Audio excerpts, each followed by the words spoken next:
All right. Welcome back, everyone. Welcome back to Project Eggroll. Hope you guys are having a fantastic day so far.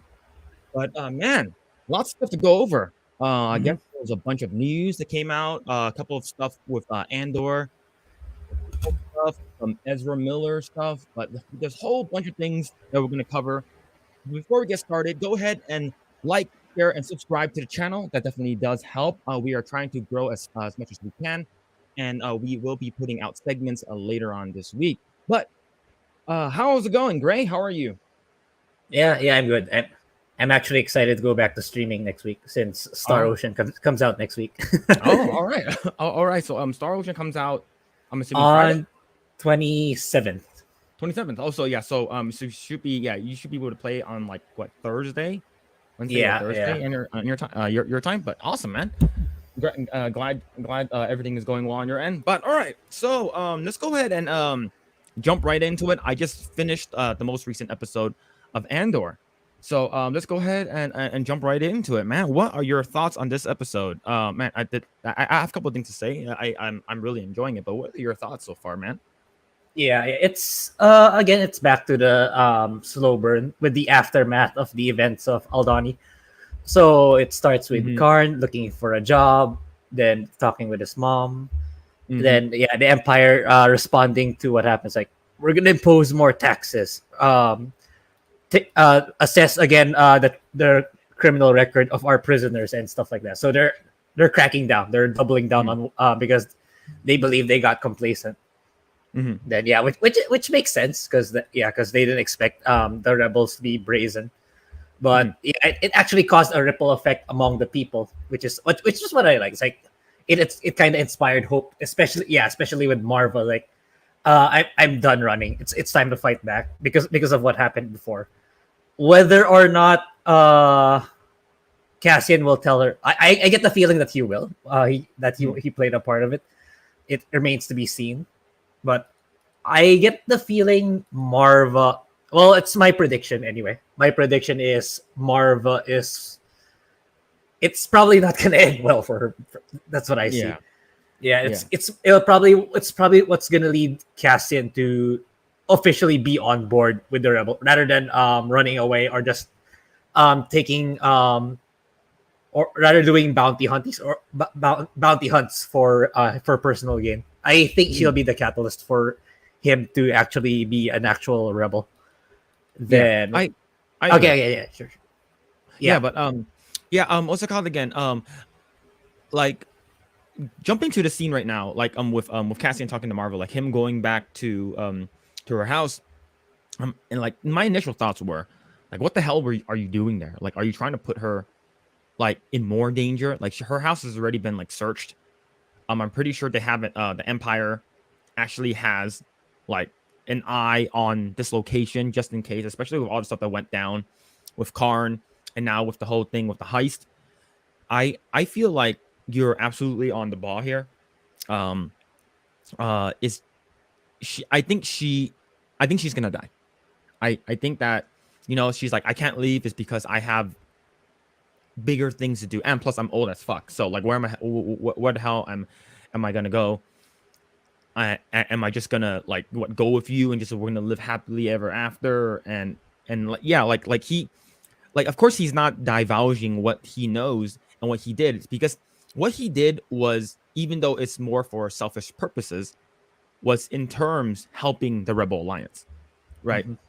So if they were more honest to one another, and of course Marva is more, it's like a mother figure, and this scene was probably my favorite scene in the entire episode.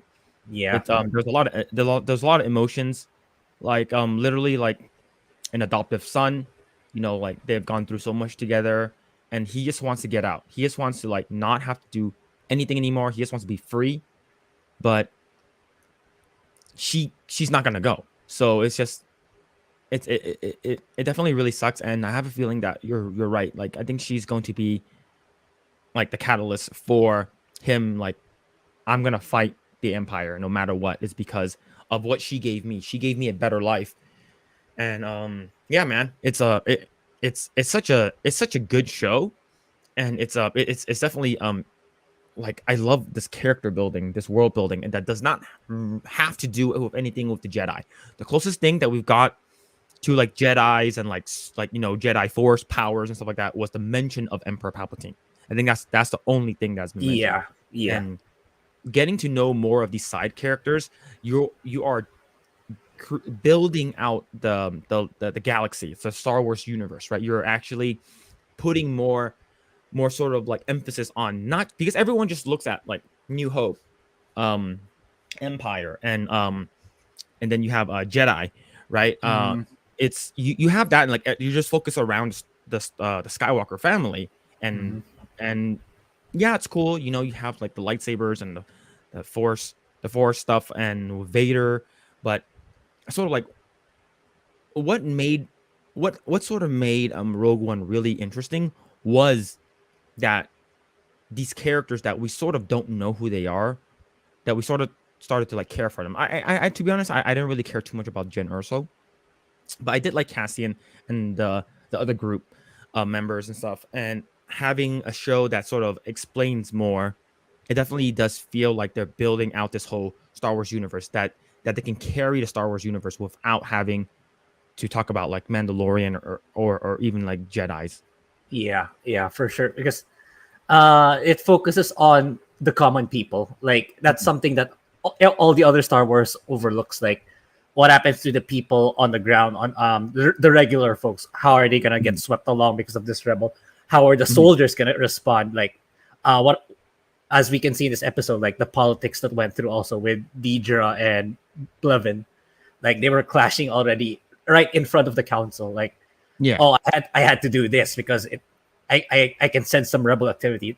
Then on the other side, it's like Blevin is actually just following procedure. Actually, yeah, they make it Blevin come off as like the obnoxious a-hole kind of guy, but he's actually kind of just sticking to the rules, like sticking to standard operating procedure. So I kind of like that dynamic too.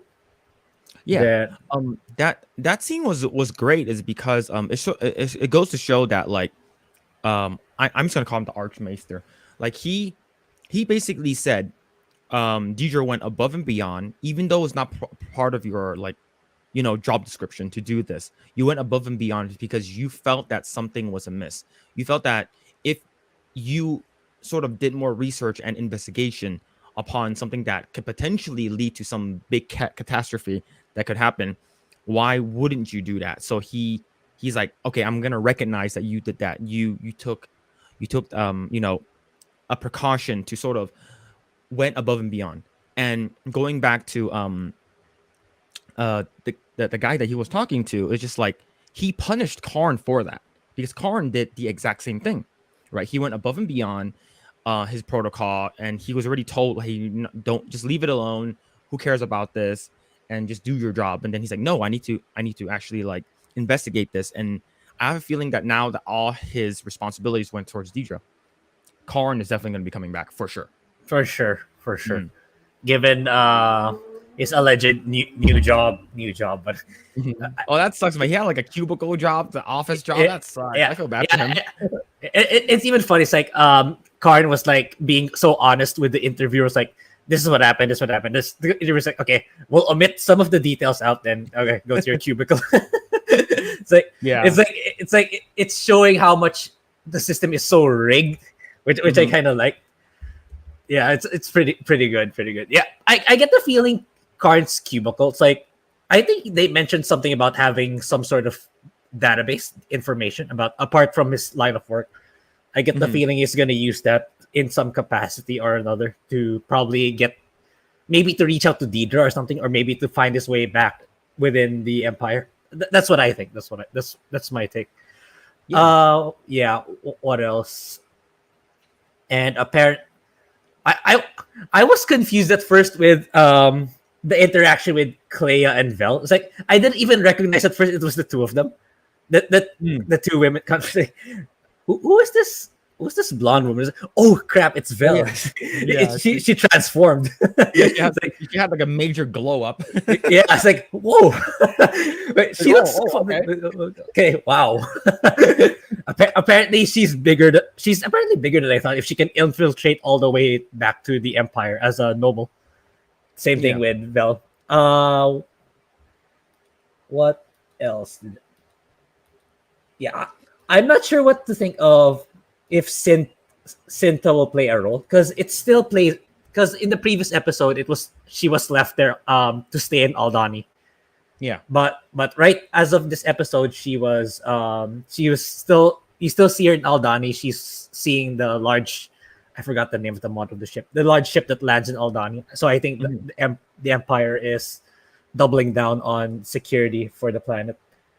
So Yeah. I'm not sure what her role is, but she'll probably try to do more. I don't know how that's gonna end up though, since she's on her own already and everyone else She, already left or they she already could be died. like she could be like the rebel envoy that sort of like stays in that planet to make sure that everything's okay. So I don't I'm just assuming, right? So you have like maybe like a rebel spy that stays on like a specific planet that's occupied by the Empire to make sure that hey, something's happening. Just letting you know that they're sending ships out. So maybe she can relay it to the rest of Yeah, the yeah, Rebel Alliance. yeah. That's what I think so too. I I I do. I'm gonna jump ahead a little bit, but Yeah, yeah, sure. was it just me or like when Cassian like escapes to like his like on a tropical planet island when that music started playing? You're like, what is this? Was it just me? I'm like, it was so out of place. Yeah, yeah. It's and also like he couldn't have been more suspicious in moving about, even though he already knows that it's so filled with tension already. Everything he was warned by Bix, he was warned by Morva. It's like, oh no, no, no. Then he gets caught. Yeah, like act like you belong. Like act like you belong. Why are you always looking over your shoulder? Especially if Yeah, there's the Empire is already like in high alert in terms of like yeah. what's happening. Someone in chat says, admittedly, I feel for Feel for Karn. Yeah, Karn, I do feel I do feel bad for him. It's especially when he's at his like you see him his day to day, like he's at his mother's house, and like his Mhm. mom is like literally saying, like without saying it, like you're a disappointment, you're a disgrace, Yeah, and and you just see him eating cereal. Like he's not even getting yeah, like an actual nutritious breakfast. He's eating cereal is because that's yeah, all the mom just thinks of him as a little kid, right? yeah, for So he's just sure. like, here's your cereal, here's your blue milk. Just you should have listened to me. You're a disappointment. I'm glad you're alive, but yeah, Yeah, man. he'll make his comeback either later on or I get the feeling towards the end of the season. That's the Mhm. latest. The latest he'll make a comeback. Yeah, I hope so. I like his character development a lot. Yeah, and also I get the feeling Bix will be joining Cassian. That's my take. Y- Yeah. Um. Before Cassian makes tries to leave the planet, like Bix is gonna catch up with him. I want to join too. Like, I mean, it's because of Tim, her boyfriend, that caused all of this. But I Mhm, mean, she's. I mean, he didn't deserve to get killed either way. So I get mhm. the feeling she's Bix is gonna join Cassian in his fight. I mean, yeah. I mean, it can't be. I think she's too big of a character for not just for just sticking around to the planet. Yeah. Yeah. What's it called again? I do also like Mon Mothra's like interaction with like the whole like party at her house, right? Yeah, Like with her yeah, friend yeah, all like and of course like you have her talking to God, what's his name again? Earlier at the museum, like she was like talking. Luthen. Yeah, Luthen. Yeah, like literally talking to him, and like trying to like pretend like she's there to like look at like I don't know like priceless Yeah, artifacts, right? And then she was like, dude, look what like you were behind us, weren't you? It's like I thought we are supposed to do this. And well, he's like, well, it's too late now, Like the ball's already rolling. I can't do anything. It's like this is gonna make like it's gonna be high alert now everywhere. Like everyone's gonna be Mhm. checked.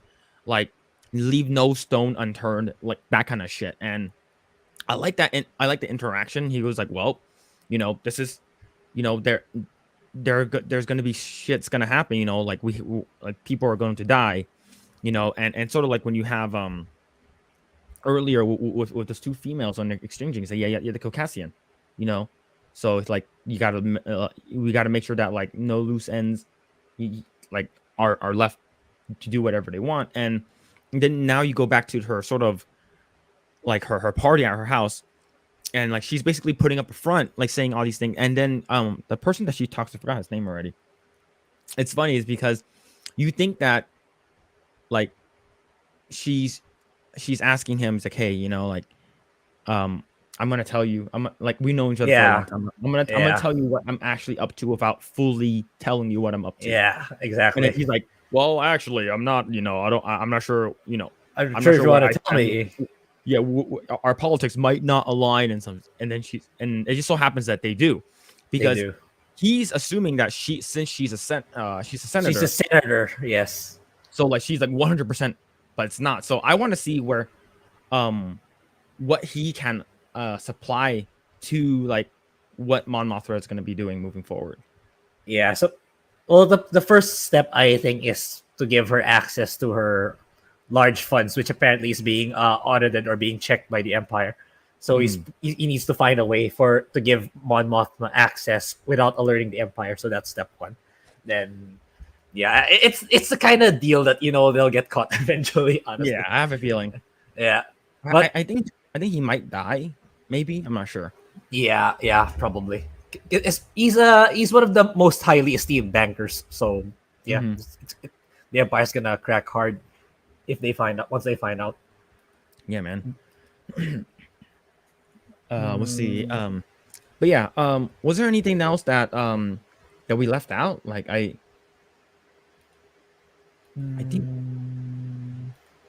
think that's mostly it. Yeah, Because I do well, have an yeah, article.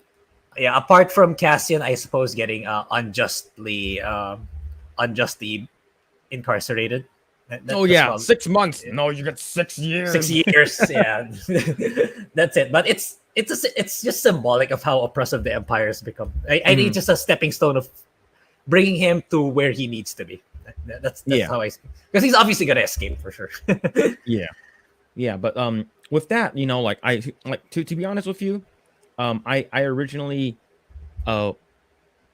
like was not looking forward to anything that like Disney Star Wars was Mhm. gonna create or let out. Like The Mandalorian was pretty interesting. I watched the first couple of seasons. I didn't watch what's it called again? Oh God, I didn't watch Obi-Wan or anything like that, Kenobi.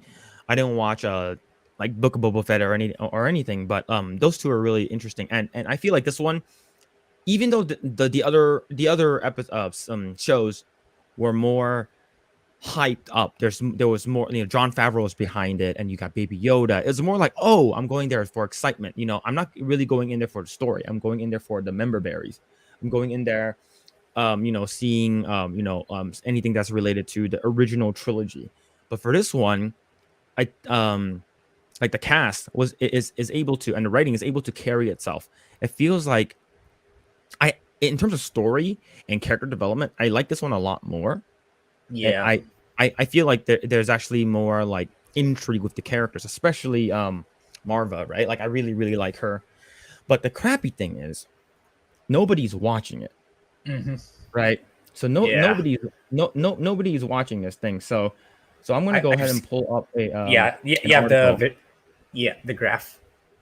Yeah, so The, I'm gonna pull up I'm gonna pull up the article first, and then I'll pull up the Nielsen's show. So this from Bounding in the Comics.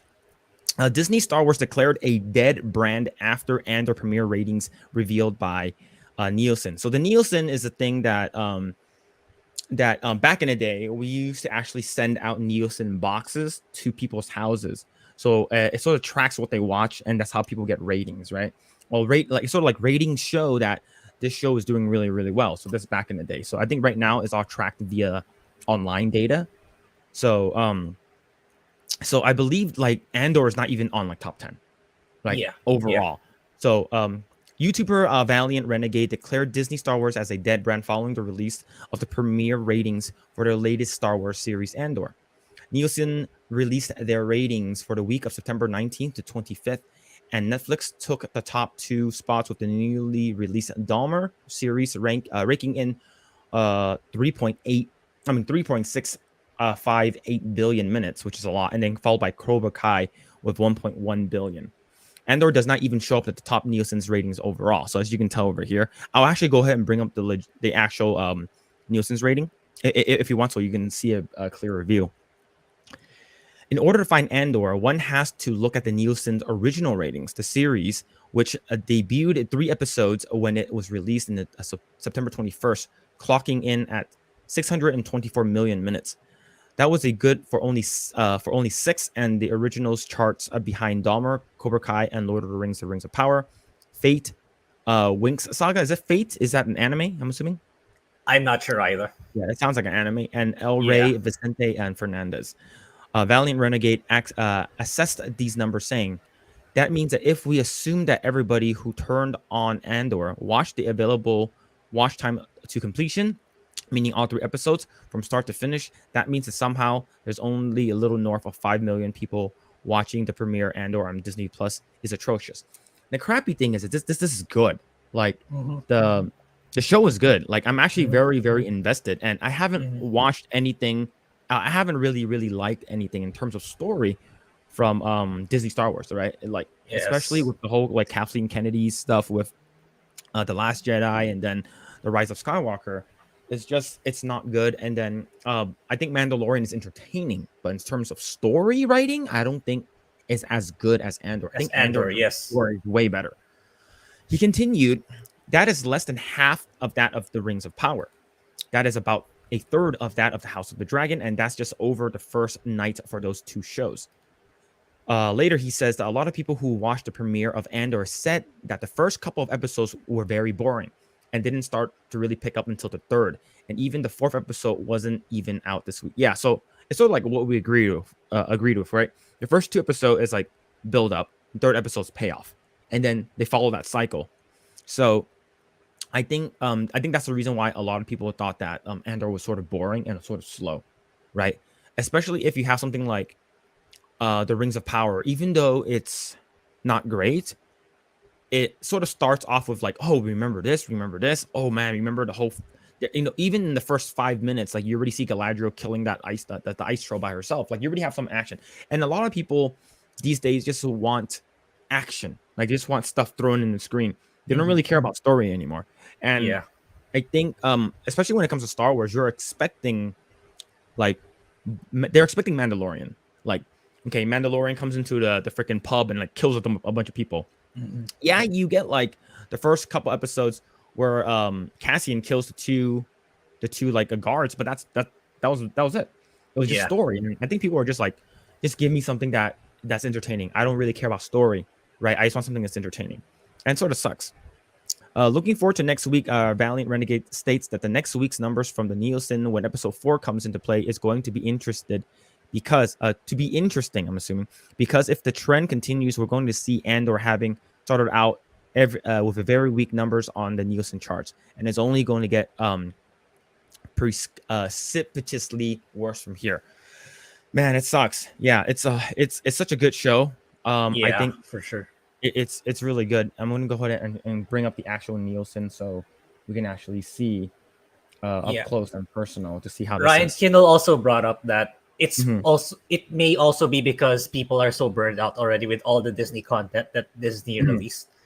Because he himself said Andor's probably the best Star Wars content that Disney ever released. But it's unfortunate that because of all the everything that the Star Wars brand went through because of Disney, now it's not getting the recognition it deserves. That's basically his nutshell of it. Because he agrees too. Like he actually kind of likes Andor. It's not crazy good, but he actually kind of likes it. But unfortunately, he showed the chart. Like it's so flat compared to all the other Star Wars TV series and movies. It just unfortunate. Yeah, and of course you have Dahmer right over here, Cobra Kai, which is really great. She-Hulk's not even here. She-Hulk's not even here. Yeah, he even talks about that because there was the actress, I believe she showed a chart. I don't know where she got it, but it was not a good one. It's like it was not a credible one. Like it said She-Hulk was number 1. No, it's not. Nielsen is actually pretty good. Yeah, even though it's a little late.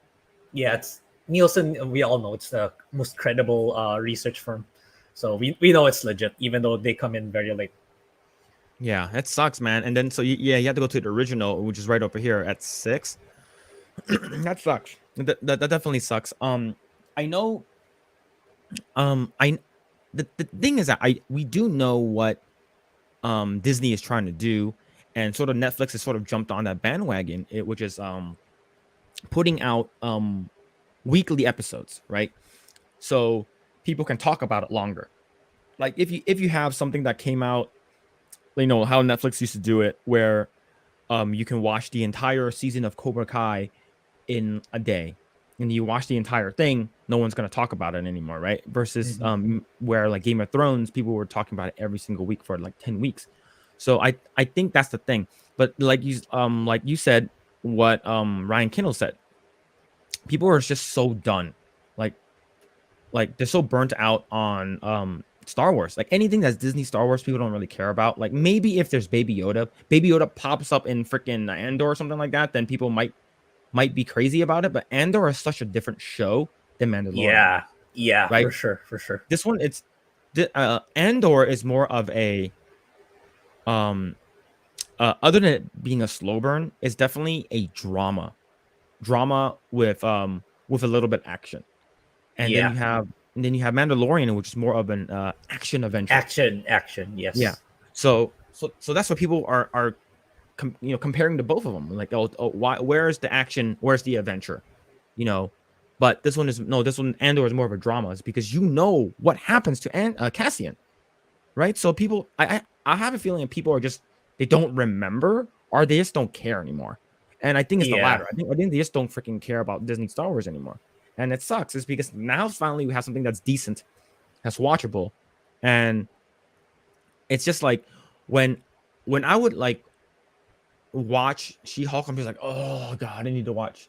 No, not She-Hulk, but Rings of Power. Like, oh, I need to watch Rings of Power. Oh my god. If first is Andor, I'm like, okay, cool. The two are the same. She-Hulk and yeah, the same. It's two, same side of the, same coin. Just literally just.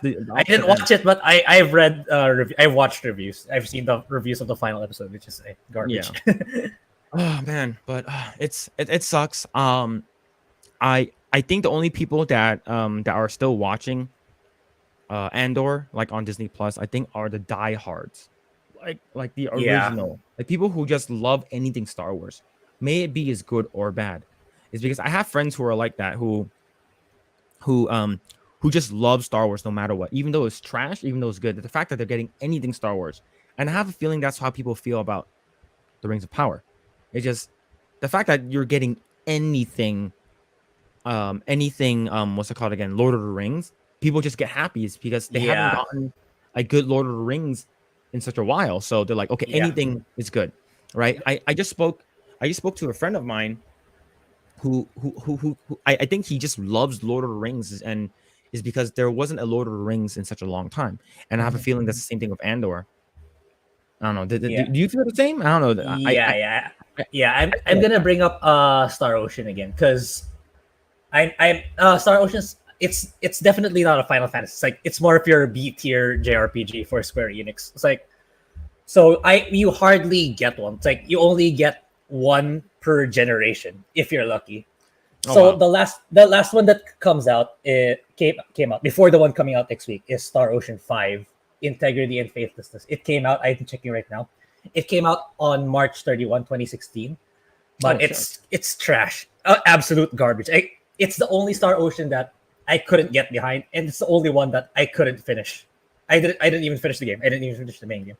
So now, after seeing the trailers for this incoming one, the sixth one, Star Ocean 6, it's like, there's this part of me just to be a skeptic because it might be the same thing again. But after all the trailers I'm seeing, it's like it's looking really good. I played the demo. I really liked it, so I pre-ordered it. So it's like, because you haven't gotten a piece of content that you're so invested in for so long, like you're gonna get it either way. Either if it's for better or for worse, you're gonna get either way, and that's what happens to the bigger franchises like Lord of the Rings, like Star Wars. Like I haven't experienced any form of content from these franchises for such a long time. So it's like, okay, just jump the bandwagon. We'll go consume it anyway. So that's what the companies are taking advantage of, unfortunately. Yeah, I think that the crazy thing is whenever it's not of course, when the what's it called, when Amazon acquired the rights to Lord of the Rings, I believe they they always forget that they also acquire the fan base. So when you have something that's so beloved as Lord of the Rings, the original trilogy, and I would consider Lord of the Rings, the original trilogy, one of the best perfect trilogies out there. Like I've seen, I vaguely, to be honest, I'm not a big Star Wars fan. Like I do know the story.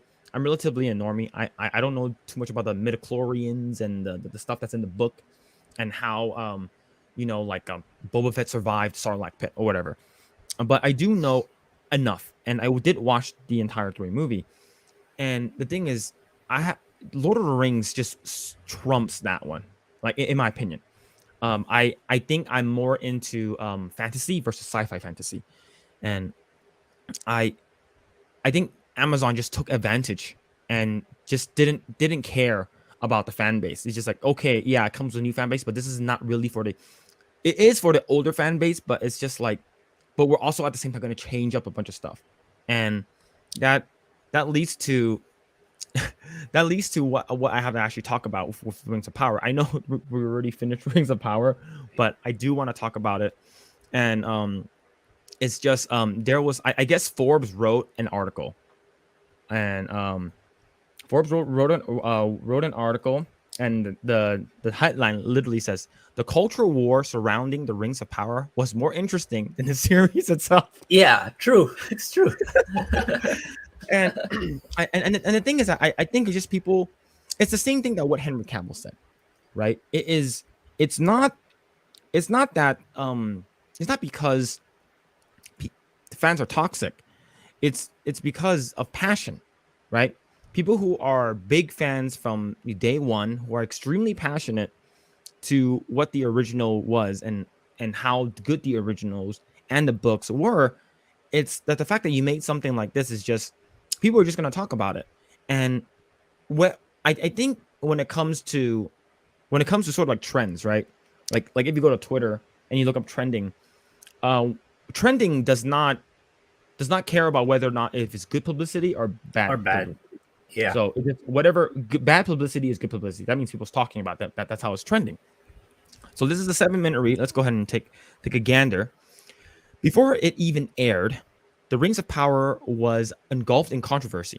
Tolkien fans were alarmed to hear that Jeff Bezos now held the rights to the beloved IP in his small talents. That's amazing. Especially after it was revealed that Bezos intended to replicate the success of HBO's Game of Thrones. And I said this before in our previous podcast. You should not want to replicate it. You should want to go above and beyond. You want to be better. You want to make your own version, not replicate it. You want to be better.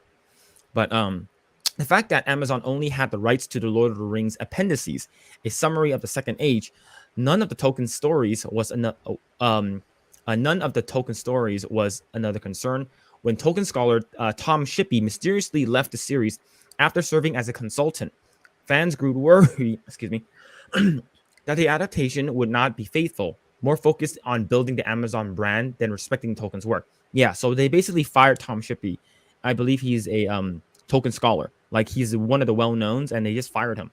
I'm pretty sure he was like, no, you shouldn't do this. Yeah, no, what are you for doing? sure. And there's like, dude, shut up. Just get out of here. Yeah, exactly. Yeah, that's what I thought too. That's what I think that happened too. Oh, man, that sucks. The fact that it's sort of like when you have a person who knows everything, right? It's sort of like he's a resource. He's a well of resource, and he's basically an encyclopedia for Tolkien. Yeah, and you fire him. Like, you know what? We don't need your shit. Yeah, I bet he was surrounded by people like very close-minded to criticism, because there was a point in my career where like I moved to this local company. Of course I'm not gonna say, but it's like all I did was like say out suggestions on what we can do better, and here's what I think about this and that. Like my immediate supervisor, he was furious. He was like, he made me go to his office, like him shouting me, berating me why I said this, why I said that. I did not mean it. Of course, I did not. I said it in a way that's, of course, polite, and I meant I had the best of intentions for it. Yeah, then I ended up leaving in like 2 weeks. Yeah, I left in two. it's Yeah, I imagine that's what happened to him. Only probably in a more larger scale. yeah. So the thing is that I think JD Payne and Patrick McKay, this is like their first. This I believe this is the first thing they worked on. Like Yeah, I believe yeah. you actually go to their IMDb page. I believe they have like minor credits and like two or three things that does not really care about anything. But I believe they are like under Bad Robot, which is under Jar Jar JJ Abrams. Yeah, so now you have the Bad Robot. That's sort of like they're basically doing most of the work and they're basically giving it to Amazon so they can show it. So you have these two people who are being told you're given this incredible IP to work with that comes with a fan base. Do whatever you want with it. Just make it good. Just make it like Game of Thrones. Make it awesome. And that's the direction that Jeff Bezos gave him. Gave those two. And then so they have this sort of entitlement in their head saying that whatever we do, it's gonna be awesome.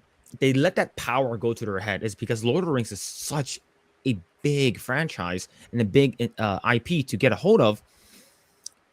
Whatever criticism that they will get, they will just not. They don't want to hear it. It's because it's because they don't care, right?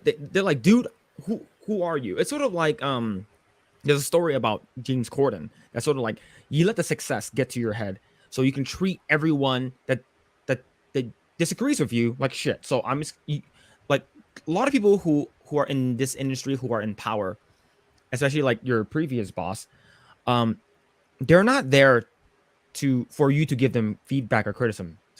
They're there for you.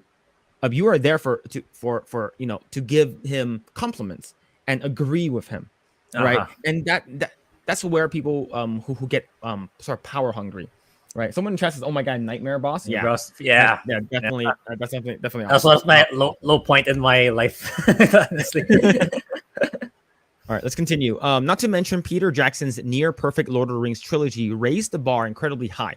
The fans saw what happened with the disastrous Hobbit trilogy, which cynically stretched the short children's novel into a little more than 300 pages into a three bloated blockbusters, showing that corporate greed could easily taint Tolkien's legacy, even with Jackson's involvement.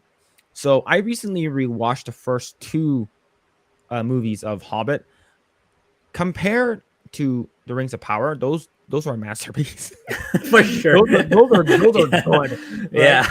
But the thing is, at least those felt like Lord of the Rings. It's Uh-huh. because I think Peter Jackson was behind it. I'll say if Peter Jackson was like a consultant along with Tom Shippey, I think it would feel like Lord of the Rings. You know, maybe as Peter Jackson as like a person that like they needed like they used a little bit of like he was like, hey, what do you think about this? How's the look? How's the feel of this? And he's like, so you can actually feel like the show is a part of the bigger universe that is Lord of the Rings. But I don't think they wanted that. It's because they don't want. I think they just wanted to do their own thing, and this is our vision of what we think this should be. When the first trailer of Rings of Power dropped, the reaction was overwhelmingly negative. Shoddy CGI and an emphasis on floaty, weightless action sequences hinted that the worst fears of the fan base were coming true. Commentators on YouTube spammed the trailer with point, quote, falsely attributed to Tolkien. Evil is unable to create anything new. It can only distort and destroy what has been invented or created by the forces of good. And I believe that is the quote that everyone used a lot. So Darren Grae on Twitter mentioned a huge effort to drown the YouTube comments of the Rings of Power teaser with this Tolkien quote, evil cannot create anything good.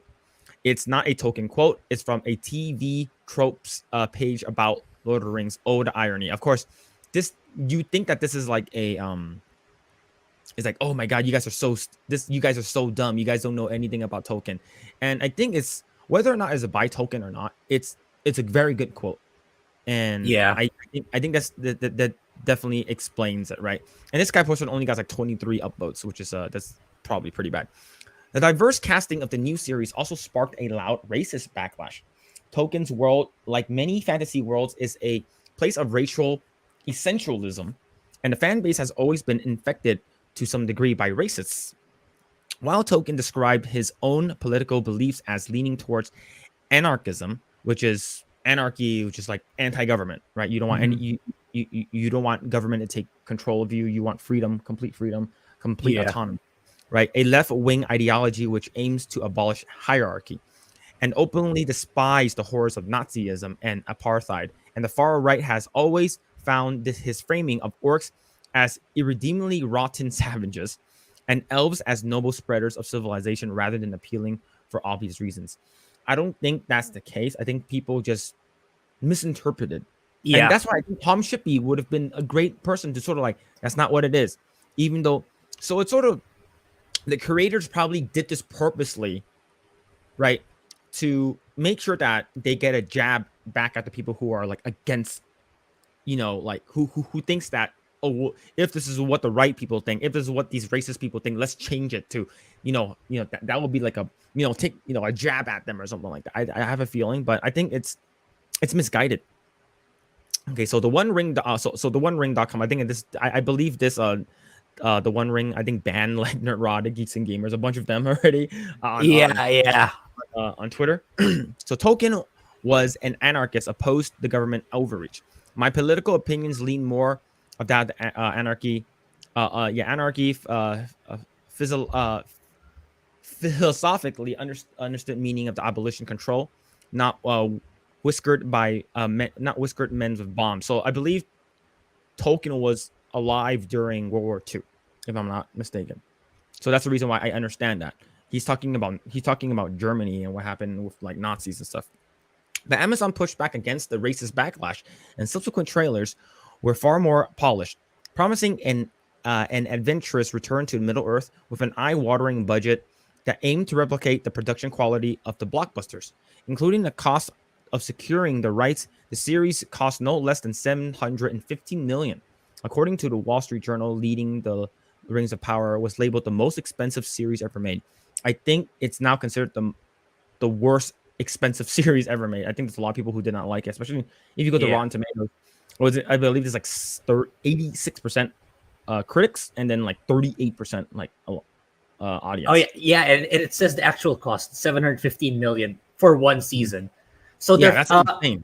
500 million is the cost of the production of season 1, but the remaining 215 is the acquisition of the rights, which I've only heard Ryan Kinnell mention it. Like everyone else doesn't mention. Yeah, so it actually season 1 actually costs 715 million, not 500. Oh shit, that's a lot. That's a lot. Yeah, if you factor in the acquisition of the rights. Yeah. After the first 2 episodes dropped, critics were impressed and the public reaction was mixed, somewhat muted by the slow pace of the series. But the backlash remained loud, and the show was review bombed by trolls, which led to Amazon taking an unusual step of locking user reviews for 72 hours, which sparked criticism that a powerful corporation was blocking public feedback. A show had inevitably become a high-profile battleground for the ongoing culture war, becoming a popular topic for reactionary YouTubers to rant about. And then you got Kyle R's Sabo. It's not a fetish, not really, but lately, as a treat, I've been watching some of these Tolkien YouTubers who make weekly freak out videos about each of the videos of Rings of Power. So I'm pretty sure we're amongst them, but we're so small. I don't think it really matters. Yeah, for sure. As the series progressed, it became clear that a significant portion of the audience was only tuning in to hate watch, making fun of the storytelling and pointing out the deviations from Tolkien's canon, which were sometimes inconsequential and other times ill-advised. All right, you got Tom Emanuel. This quote crystallizes and what irritates me so much about the Silmithril. It imposes a rationalizing of hard magic logic onto the Middle Earth's soft magic system. Rather than letting enchantment simply exist in the world, it attempts to explain it and ends up being goofy. Yeah, I believe the stupid mithril thing was stupid. Like, the reason why we need these mithril, that the elves need it, is because you need it to make sure that like the light of the mithril can get rid of the darkness. And the thing is that, so all we need is a tiny piece that's only given to fucking Galadriel. Only she has it, and then all of a sudden, you don't have to worry about it anymore. I don't know. Maybe in season 2 they're mining more for it, but as of right now, the only person who actually has it is Galadriel, because I'm assuming she's the one who has the ring that has the mithril. The ring that has it, yeah. Yeah. There's also a disproportionate amount of anger and mockery directed at Galadriel. I don't think before I read forward, I think Morfydd Clark did a good job at playing a character that's not likable. Yeah. Okay. Yeah. So she did a good job at that. Yeah. And if her direction that was given to her to act like that was to be not likable, boring, and think that you're better than everyone, she did an amazing job at it. Yeah. Yeah. Yeah. A spiky, disagreeable character whose obsession with Sauron drives the main plot line of the series. By the end of the first season, Galadriel's paranoia is proved correct, but her actions have sparked disastrous consequences. Galadriel is instantly labeled a Mary Sue and a Karen and became a focal point of angry fans. Day 4 of hating Amazon's Rings of Power, Galadriel is nothing more than a combination of Mary Sue and Karen wrapped up in a generic fantasy wannabe male hero. And then you have another one over here. The writing is awful. It's like that they're talking in high poetry the entire time, and it's bad. Nothing, and no one seems well thought out. And the action is terrible. Mary Sue is for Galadriel timeline. It's all jacked up. People seem to teleport, mixed races and tribes, and makes no sense. Oh, and then you get neurotic right over here. Of course, this was Galadriel's idea to make it. It was Galadriel's idea to make the 3 Elven Rings token is spinning in his grave. Yeah, right. We must make 3. But here's the thing, though. Who else also talked about it? Exactly, right over here. Elon Musk. Elon Musk, the richest person on Earth. Right? At one point, Elon Musk joined in, tweeting that Tolkien is turning in his grave, complaining that all the male characters were unlikable and that only Galadriel is brave and smart and nice. I'm not sure if this is sarcasm, but she's not any of those 3.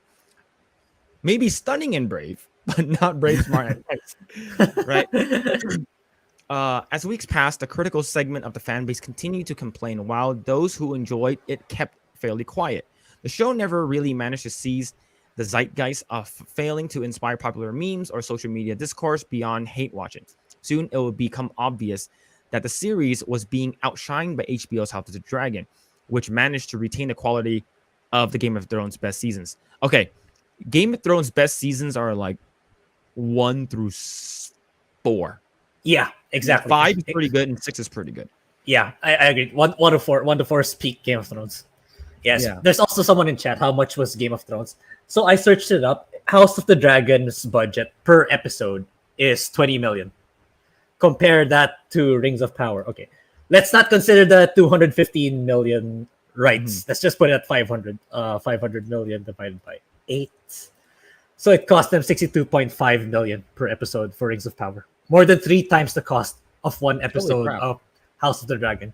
And yet House of the Dragon is killing them. It's like the difference is so huge. Like House of the Dragon is only available in like HBO Max, compared to I think Rings of Power, which is far more accessible compared to House of the Dragon. So yeah, it speaks volumes. I think okay. So here's the thing. I think Amazon. Everyone has an Amazon account. At least everyone. At least they're either using someone else's Amazon account, or they know someone who has one. Versus HBO Max is like, oh yeah, I don't have that. It's because HBO Max is like one of the more expensive ones. Yeah, exactly. Right. I believe HBO Max is like $14.99. Right, and that's back in the day. I'm not sure how much is it now. It's because I remember when I got HBO Max, like 3 or 4 other people were using it. Right. And versus Amazon, I think I have over double digits people using my account. It's because Amazon Prime and the delivery. But yeah. To be honest, not a lot of people actually use Amazon to watch shows, right? Yeah. The only people who actually do it is like more of the people who actually want to watch it. But majority of people who have Amazon Prime use it because of the fact that the 2-day shipping. I think that's about it. And everyone just uses Amazon. Like, of course, like if you see their stock like completely rose during the start of COVID, and it like 100% Grae. Like you hit that, you hit the nail on the head. It's just the fact that you have a show that can only be watched here versus and it's just people because it's a new program that people need to subscribe to versus something that they already have. So yeah, it sucks. Yeah, it's Rings of Power is just it's just you have so much, you have the opportunity to do it and you sort of fucked it up. Rings of Power wasn't the flaming disaster that naysayers had predicted, but it wasn't particularly good. Indeed, few were still talking about it, and the show's haters seemed to be driving the vast majority of discourse, while earnest fans of the show were accused of being Amazon shills. Ultra gay biker dad. Nice name. Even the woke media shills can't defend Amazon's Rings of Power. Amazon can't buy reviews and delete reviews fast enough. Already low viewership continues to shed. It's so much more than the desecration of Tolkien's work and the lore breaking. Everything woke turns to poop. I believe that quote was actually said by Trump. I think he actually said everything woke turns to shit. But so the thing is that if you have this person saying this and it's just look right here, 84 to 38. It's like it just goes to show, like, and that's the reason why what's it called again? Rotten Tomatoes removed the ability to actually start rating the show is because of Amy Schumer, right? Amy Schumer, she let out like a what's it called again? A comedy on Netflix, and it didn't do good, and she complained to she complained and stuff like that, and it completely removed it, and like the star rating system on Netflix, that is. And then you have the whole thing with like Captain Marvel and stuff like that, and then people start review bombing, and then you can't actually go ahead and review it earlier because people are like saying your fans are actually review bombing stuff, and it sucks. And so it's just really sad. Yeah, travel the ring wraith. Imagine being so toxic that you literally cannot fathom the possibility that people who saw the pre-screening of Lord of the Rings of Power actually enjoyed it and think it's actually good. No, that can't be possible. They had to have been paid off on Amazon. Clearly, they are shills. I think that's sarcasm.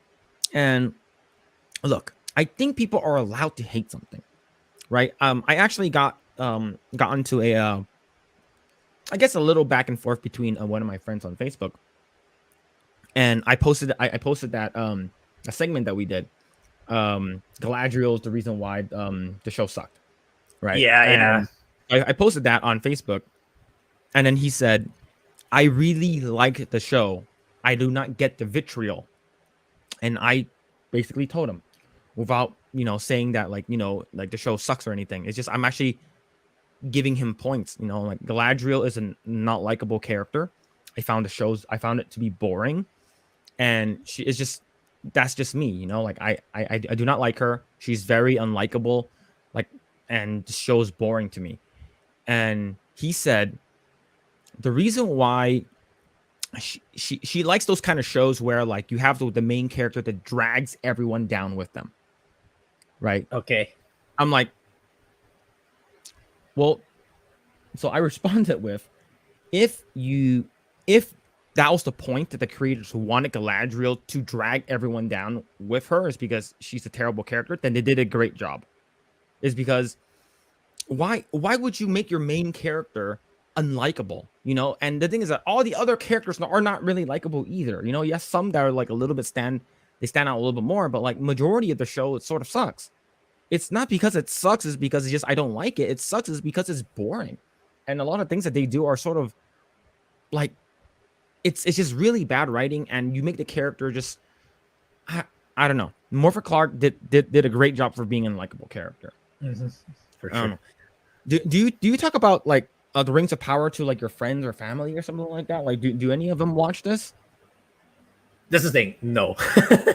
No, that's why.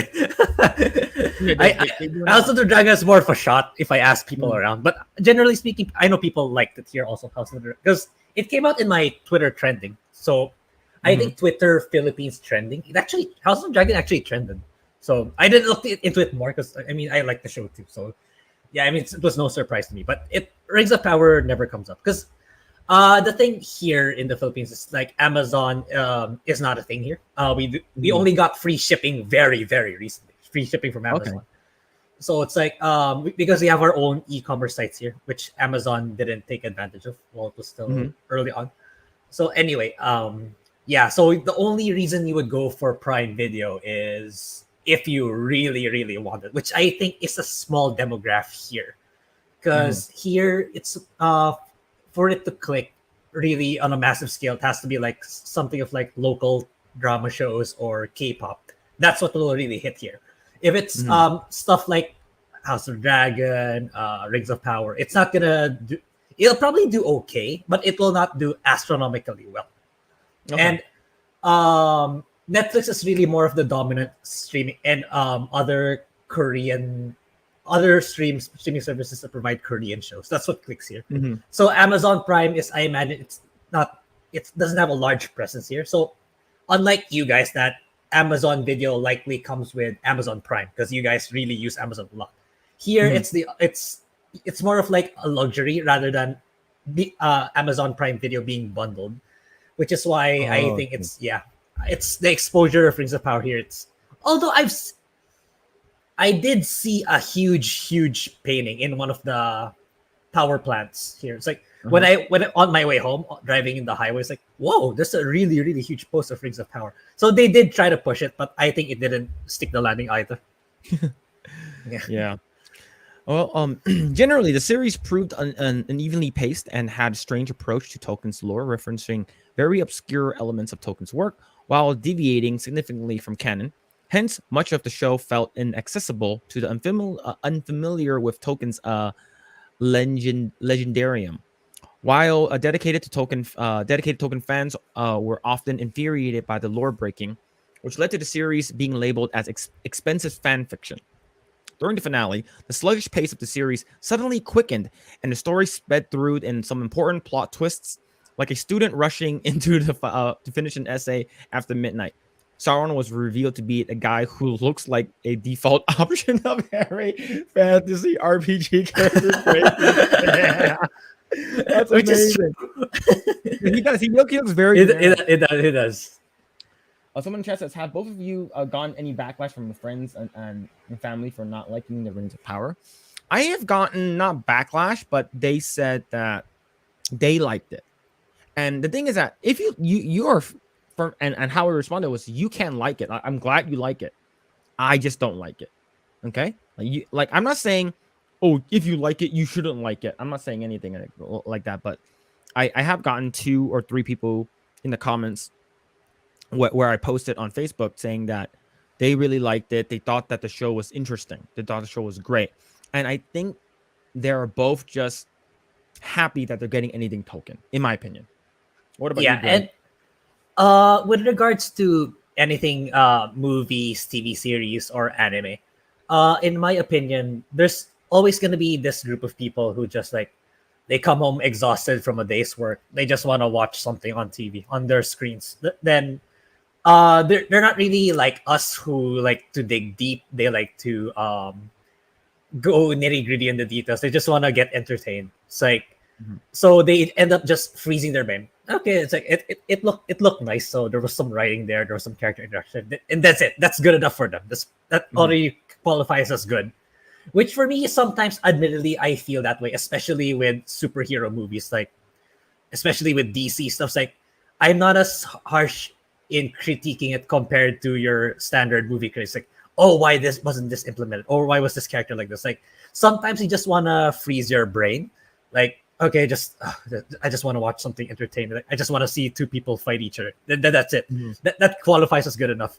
Compared to, let's say, playing a video game. It's like, if a game is riddled with bugs, riddled with crappy writing, people are gonna call it out more compared to movies or TV series, because in a video game, it's like you're jumping in with the expectation that it'll run well, compared to movies where you just sit there and just watch. That's why I think it's more polarizing for movies and TV series compared to video games. So there's, no matter how bad it is, like you can put a picture of an apple and someone will like it. I think that's what happens with regards to just watching it rather than compared to video games where there's some level of interaction involved. So yeah, there's always gonna be that someone that's gonna be okay with it by a certain capacity at least. Yeah. Oh man, it sucks. Okay, let's go and finish this. Gandalf was given a clunky origin story, which explained why he likes hobbits so much. Okay, the titular rings of power were forged by at lightning speed after Sauron informs the master smith Celebrimbor that he could perhaps strengthen a metal's property by using an alloy. Celebrimbor's mind is blown by the suggestion. True. Yeah. Have you tried using two? From the creators of Halbrand teaching Galadriel about politics comes Halbrand teaching Celebrimbor how to be a smith. That's actually super funny. Yeah. The Rings of Power wasn't terrible, but it wasn't Tolkien. And it wasn't really its own thing either. The series' blatant attempts to be to echo the Jackson trilogy, much as hiring the same composer, repeating the design of the Balrog, and copy pasting lines from the trilogy, invited unflattering comparisons. Really enjoying the Rings of Power, but Jackson's trilogy remain untouchable. I think we just need to accept that the Rings of Power isn't Peter Jackson's Lord of the Rings trilogy, and it just isn't going to be 100% of Tolkien's mythos. That being said, it's still a fine show with a lot of to admire about. Okay, if I wasn't sort of like given the opportunity to watch any of Peter Jackson's Lord of the Rings stuff, I think the show is okay at best. Like, and that's me being really nice. Like, it's okay at best. And some of the things I would still find weird about the character. I still wouldn't have liked Galadriel though. That's the thing. I think the story was okay. Okay, cool. This weird Balrog thing, but I still would have not liked Galadriel as a character. I think she thinks she's better than everyone, and I hate that. Someone in the chat says makes sense. In the US, I think Amazon is the main online shopping. Yeah, I would. That's 100%. Yeah, for sure. Like, I mean, it'll be more surprising for me if a resident of US doesn't have Prime, rather than having Prime, because it's really a good deal, especially if you're ordering a lot of things from Amazon, which you guys probably do. Yeah, it's funny is because I get like emails like 3 or 4 times a day saying someone like ordered something. Like it's because like I'm the main account holder. But yeah, at times the series felt more like Skyrim than it did Middle Earth, a Tolkien-esque fantasy world inhabited by NPCs with bad haircuts, throwing out clunky lines of exposition before randomly exiting the room. So here's the thing. Speaking of bad haircuts, why weren't like all the elves' hair like super long? You know, like it should have been. Like I don't know. It's really weird to me. I believe someone said it in like another stream. I forgot who it was. It could be like Neurotics or Geeks and Gamer. But I think when what's it called again? When Sauron was sort of like dominating Middle Earth, I think they also killed the elf's hairstylist. So they don't have. So they're like crap, and now we just need to grow our hair along. But all the money poured into the series and all the increasingly ridiculous debates seems, in hindsight, like a monumental waste of time.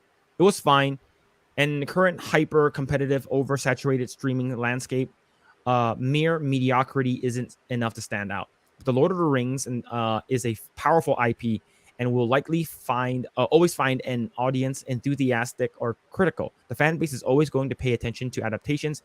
Even if they spend every week complaining about it, they're still watching. Exactly. Like the fact that we're getting anything Tolkien, like I'm happy about it. But we're just mad that it's bad. That I think we're still gonna watch it, but we're just upset. It's sort of the same thing with like Game of Thrones season 8.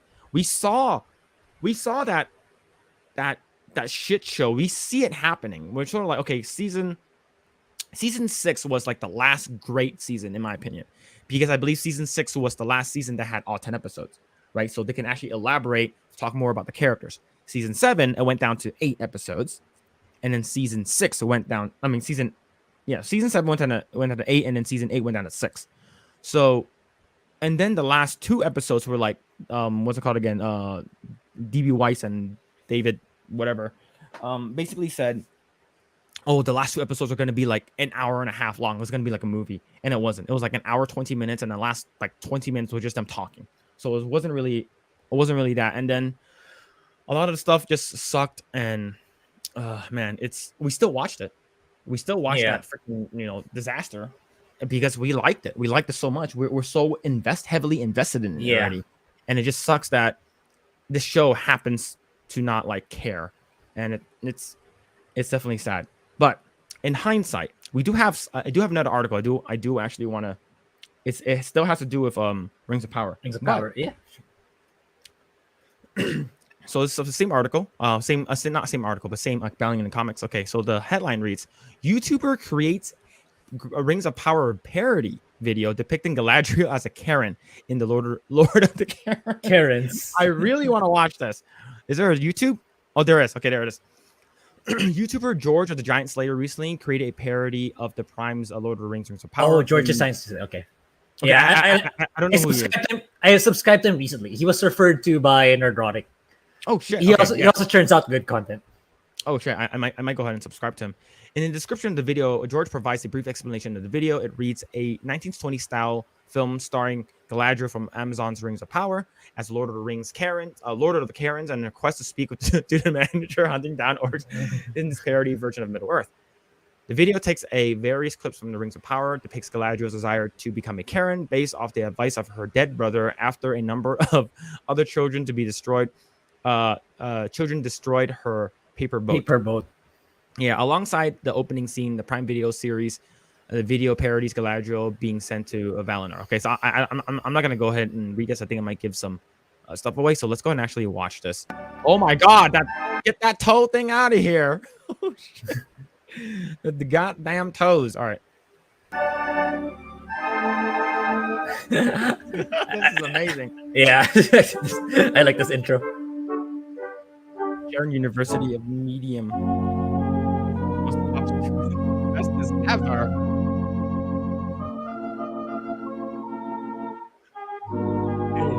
Origami is cultural appropriation. Get that, stupid. Identify as an Asian, you idiot.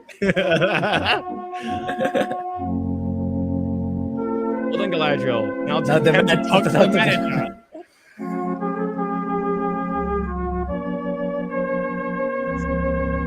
Karen focuses all her energy in being as difficult as possible. This is so well done. You have girl power and you can Swim across oceans and survive with volcanoes. That's oddly specific. You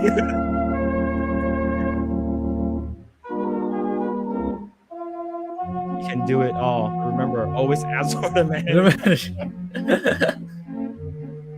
Galadriel grew up and became a certified Karen.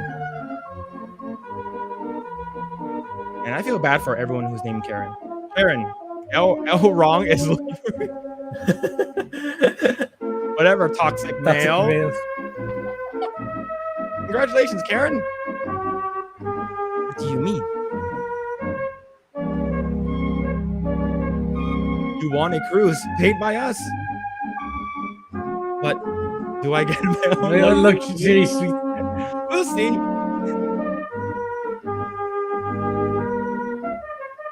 Everyone, Karen is taking a 2-week vacation. Everyone's like, yay! 6 moments later, no luxury suite. We're in a recession. Tech is this we can do. How dare you?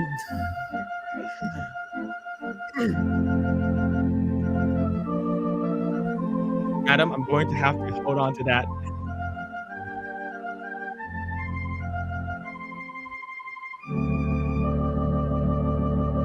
Security! Get it? Karen got her ass thrown out.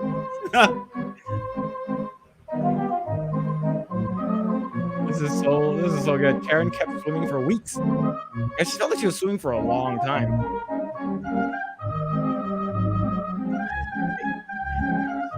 Suddenly. Oh my god, that's so funny.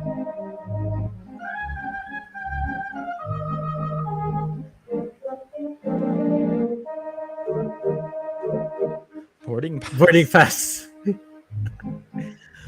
Getting welcome aboard. You poor thing, he looked exhausted. Tell you call me poor. Call me poor. Idiot, just wait to leave you. You're welcome. didn't need help. Identify as a It's a dolphin. dolphin.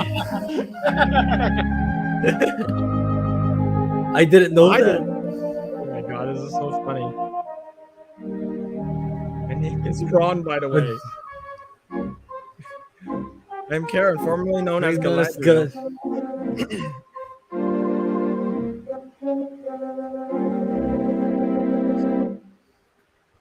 Is Is there a Mr. Karen out there?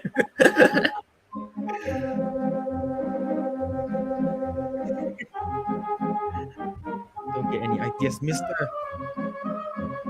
I report you to Report your you to the manager.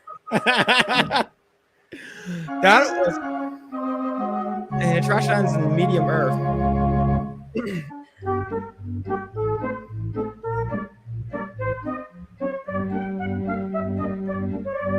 Another Karen. If you don't see my son, maybe a dork ate him.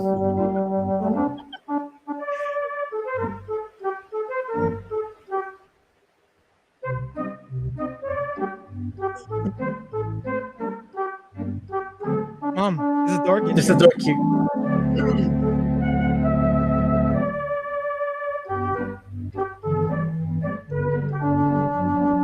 Why are you running? The dorks are real. They're I'm gathering.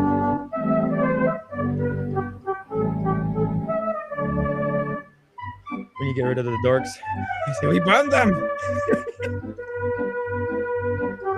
Anyone here wants to help me start a volcano?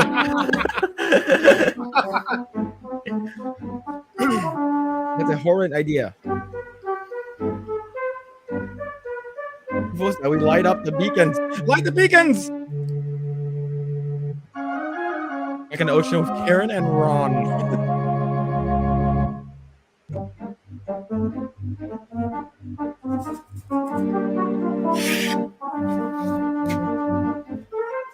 Superman?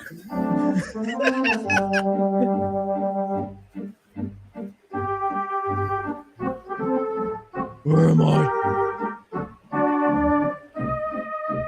You're on my ship. Are you the manager? Captain, we're heading to Dumbinor.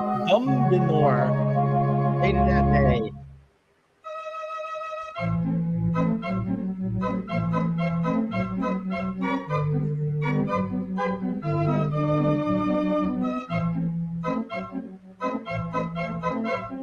Welcome to Dumbinor. You the manager? Yeah, the manager. You must be there. Certified. Listen, you don't trust Karens around these parts. I want to talk to your manager.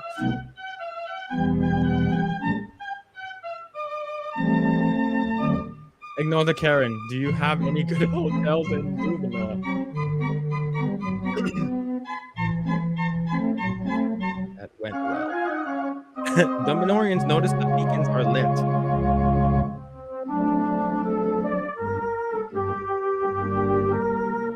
His idea was to make a bow one of the beacons. The next morning.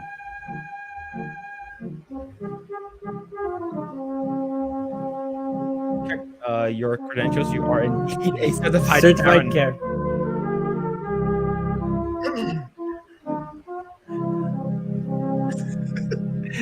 Karen meets with the manager.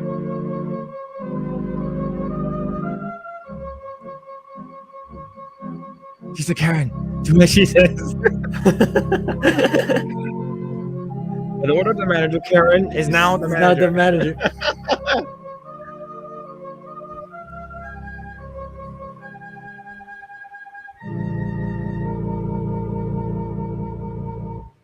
The trash lands are being attacked by dorks. We will help them, and Karen, who is now in charge. Yeah, this is basically the movie. I mean, like, it's basically not the movie, but the show. It's basically the show. How did they get there so fast?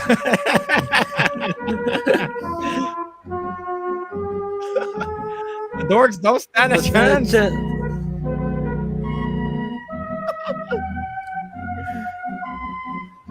We did it. This is somewhere nearby. Hard idea. Yeah, right.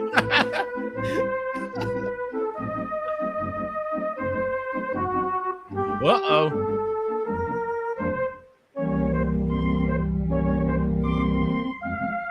I can't believe she did not die here.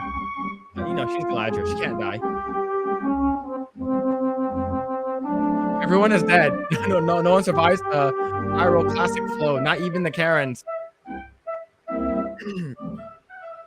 But what happened to Wrong? Is he still in jail? I wonder if they have any rooms. And oh my god, that was so good. That was so good. That was amazingly done. He's on the garbage by Amazon Prime. Made under the section 107 of the Copyright Act. It's just in case he gets in trouble. Yeah. Well, parents were her in the creation of this film. Oh my god, that's so good. That is absolutely amazing, and everyone needs to watch. Oh my god, that's so good. But yeah, I would say like that basically highlights like everything that's with the show. It feels like that was the show, right? Yeah. But man, definitely sucks though, man. To be honest, I hope season 2 gets good. To be honest, I hate trashing a show, but the thing is, it's such good content. But but yeah, man. I'm definitely gonna be subscribing to that. That's actually really well done. It's so good too. But with that out of the way, let's go actually check out. I believe this article came out a couple of days ago, and let's go ahead and talk about She-Hulk. Even though I did not watch it, even though I have no plans on watching it, I do know what happens. But this is not what you're supposed to do if you actually care about the fans. Yeah. But, okay. She-Hulk star says series exists as a fuck you to critics. Head writer boosts. Part of me really loves trolling the trolls.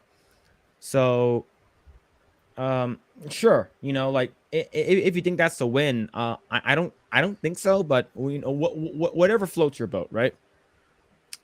To the surprise of absolutely no one who watched even a minute of Disney's Plus series She-Hulk: Attorney at Law's lead actress Tatiana Maslany, and head writer Jessica Gao, and director Kat Coiro have confirmed that the development of the MCU's latest entry was predicated entirely on making fun of their own straw man interpretations of dissatisfied male Marvel fans. So see, that's a very good way to alienate your fans. It's because majority of your fans are male fans. I'm just saying, right? Even Neurotic went ahead and said, Gary Beekler went ahead and said his favorite, She-Hulk is one of his favorites. And the fact that they did this to her, just, it's sort of like, yes, she goes around and sleeps with people in the comments and stuff like that. But the thing is that, are you supposed to be looking up to her as like a role model? She basically just sleeps with like 20 people or so, 10 people or something like that. But man, I'm going to go ahead and continue reading. The trio provided an insight to their live action take on Jade Giantess during the a post season finale interview given to Variety. Speaking with Maslany, a trade news outlet asked the She-Hulk star how it felt to see the set finale, tackle some of the exact same trolling comments that the Marvel fans have been making, to which she praised Jessica Gao is a genius and knows about culture we're living in, and her position in it. She's writing these stories about women superhero. So here's the thing: if your show is called like Attorney at Law, I'm assuming that she's supposed to do a bunch of lawyering in the courtroom. Yeah. But I believe there wasn't any, is because Jessica Gao does not know how to write any like attorney stuff, right? I believe that's the reason why I believe Matt Murdock shows up like the second to last episode or the last episode and sort of like schools her in the courtroom. But yeah, let's go ahead and continue. She knows that a response is going to what the response is going to be. As a cast, it was delightful sending each other all these troll responses like, oh my god, give them a week and they're going to literally see this pop up verbatim and show and become villains of the show. It was thrilling. So basically they think that this is like a win, right? I believe they did like intelligentsia, basically saying that she's a slut over here, and over here they basically talked about do you follow Doomcock? I believe Doomcock is supposed to be like a YouTuber, but he wears a mask, so you don't actually know who he is. But he has a bunch of like inside news and stuff like that, and he was the one who actually broke the news of what's happening inside Disney Star Wars, what they were going to do in the Rise of Skywalker, and he was like his inside information was at 100% correct. So I think they're making fun of Doomcock over here because the mask looks very similar. Oh, okay, I see. Yeah, I believe his mask has like it's white and it has like or it's like gold and it has the mouth is like sort of open, but it has the same shape. Met with a follow-up question whether or not she was expecting to face trolls when you signed the show. Reading the script, it was so true. There's so much resistance to women just existing in the space of superheroes. No, it doesn't. Like, man, I think I believe I understand where they're coming from, but I believe it's completely misguided. It's because if you think about female superheroes, just think about Wonder Woman. Case in point. Yeah. Really recent, came out in 2016 or some 2015, and then Wonder Woman 1984, 1989. I forgot that one sucked, but there was no backlash over Wonder Woman other than the fact that at the end of the third act just sort of sucked, is because it became like, just a bunch of like rubbish. But I think in terms of even superheroes, you're talking about strong female characters. You have Ripley from the Alien, right? And you have Xena, the warrior princess, and you have what's called Linda Hamilton playing Sarah Connor. I think nobody had any like oppositions towards that. I think they found it really great. It's just the fact that you made this show purposely just to point trolls is because maybe people did not like Captain Marvel, right? I don't see the backlash that people have towards any of those heroes that I mentioned in terms of Linda Hamilton and what's it called again, Sigourney Weaver. But it's just we are the backlash you are facing is because it's just bad writing, right?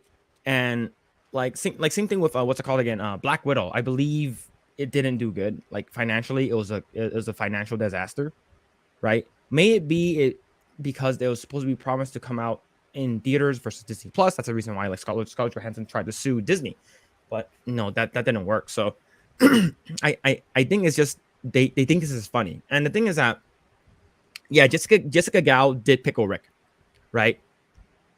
But that's it, right? She got like one win under her credential, like one thing that people like. But no one's actually gonna really care about Pickle Rick. People are gonna care more about this. And because Pickle Rick is like what one episode, and then you have this thing that's literally a catastrophe because this thing has the same review as like 80%, 30% audience score. But yeah, this sucks. There's always going to be that. I sort of anticipated it. That's why I also feel it's important. There's so much entitlement to the space held by certain people, and even exists as She-Hulk is like a fuck you, and I love that. Yeah, sure. It's sort of like, if you don't like it, don't watch it. Peace. Right? It's exactly the same thing what Ross did. Man, turning to Gal, Variety asked the series head writer if Marvel had given her any suggestions, and for the hate comments they got online. That conversation between Jen and Kevin, which is this is what's it called, the robot, this is supposed to be Kevin Feige, is very much the relationship that I have with the real life Kevin, and a lot of that's taken from the conversations I had with him. That scene in the finale was so much longer in scripts. If they had let me, I would probably have written 10 minutes of conversation of my avatar arguing with Kevin. So here's the thing. Of course, they have to. Jessica Gal had to put her character into the show. I believe she like half like maybe a quarter into like the last 20 minutes of the show, I believe She-Hulk basically like completely jumps the shark and breaks the fourth wall into like the Disney Plus like App. UI, and then Yeah, yeah. in the app, and then talks to like a bunch of people, right? And talks to Kevin Feige, and I thought that was just like, yeah, you're literally jumping the shark. Like, not even. I think when Deadpool did it, it was. I think, yeah, it was. I believe it was done way better. Like Yeah, yeah, for sure. like he didn't just like he went into a different like movies, right?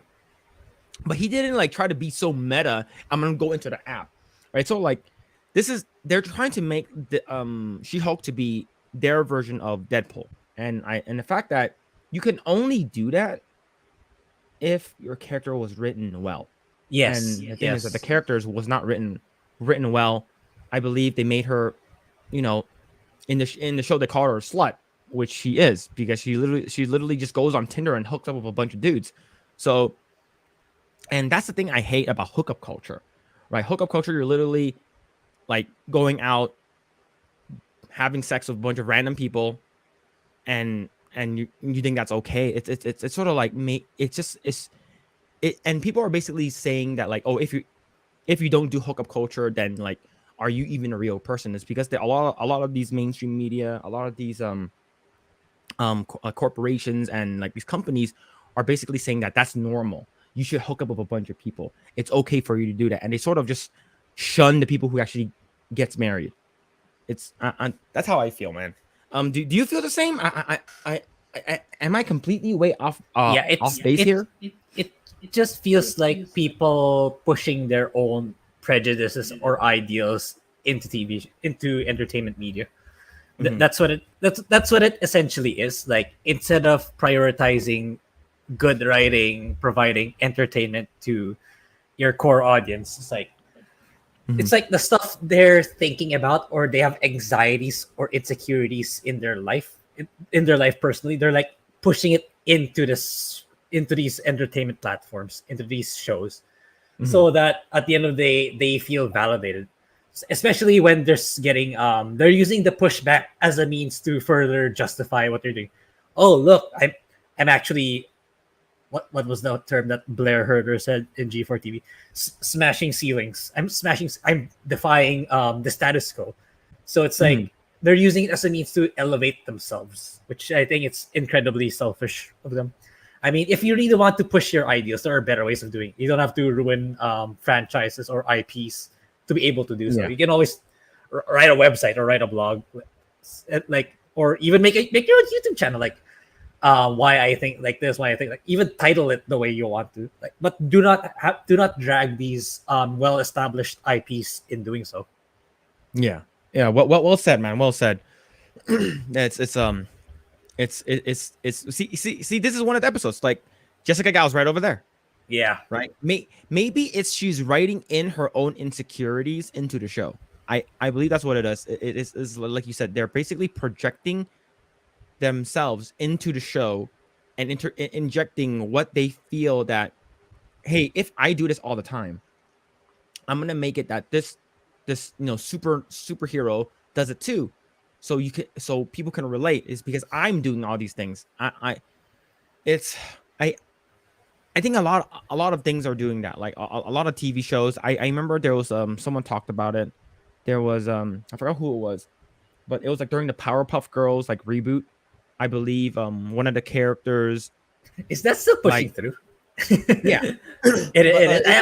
I haven't heard anything from for the longest time. Yeah. So I guess one of the writers or directors or something like that, like, basically wrote himself into the show as like a creeper, like as a creeper person who actually like is in love with one of the Powerpuff Girls, who is like 6 or 7 in the show, and you're a Exactly. full grown person.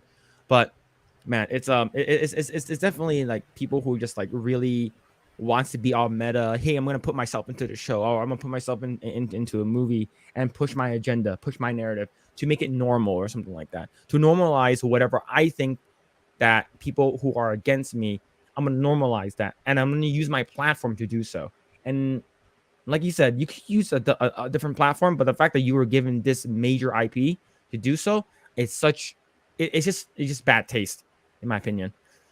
For the question as to how it felt to accurately predict what the trolls would be saying, Gao declared, "Our writers' room opened 3 years ago. The fact that we were able to predict that the reaction was going to be what a lot of trolling comments were going to be really shows how very tired and unoriginal these trolls are." That really tickled me because the little troll that lives inside me really loves trolling the trolls. Man, the thing is that I believe this. I'm not sure if the show is getting a season 2. I believe it is, but the thing is that you already have a lot of people who are already on the FOMO bandwagon. You have people who are like, I need to watch every Marvel thing there is because I already put so much time into this and money into this. If I miss out on something, I'm gonna miss out on everything. And if they talk about it in the movie or something like that, like I won't get the reference, right? So I won't get the reference, and I'm gonna be very very upset. So that's the reason why no matter what, you're gonna have people who are going to watch it, even though if it sucks or it's good. Same thing with what's it called again? The Rings of Power. You're gonna have people who are going to either hate watch it or people who actually just watch it just so they can watch it so they can have some noise in the background, or they're actually watching it because they really like the show. Look, I don't care if you like the show, but the thing is, if you are going to berate your fans like this, like oh, this is so meta, this is so smart, like I'm so smart, I'm so funny, I'm just like a guy, I can do whatever I want. Look, go ahead, have at it. But if your show flops, if your show sucks, don't blame it on the fans.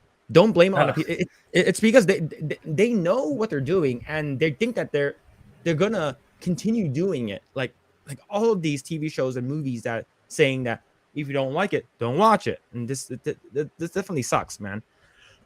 But yeah, and then of course you have this terrible scene at the end, which his name's Son Scar or something like that. Yeah, he looks awful. But I'm to be honest, I think people are just. I think the Phase 4 is just really, really bad. Majority of the Phase 4 stuff is really pretty bad, and I have no intentions of watching anything of it. Like unless I don't know, it has Spider-Man in it. Like sort of, I guess Spider-Man will consider part of Phase 4. But the thing is that we also have this comment over here, and this is from Twitter, and let's go ahead and put this tab up. Okay, so without spoilers, what did you guys think about the first season of She-Hulk? I realized quickly that I was not the target audience for the show. However, I put that aside and really enjoyed the series. It was fun and a bit silly. One thing I didn't like, however, was the fact that Jen had trouble finding a guy. They should have made her much dorkier in order to make that more believable. CGI was on and off. Some of the scenes were god awful and others were spot on. Overall, I thought it was great. Until the end. I absolutely hated the season finale. I get what they were trying to do, but for me, it completely ruined the story.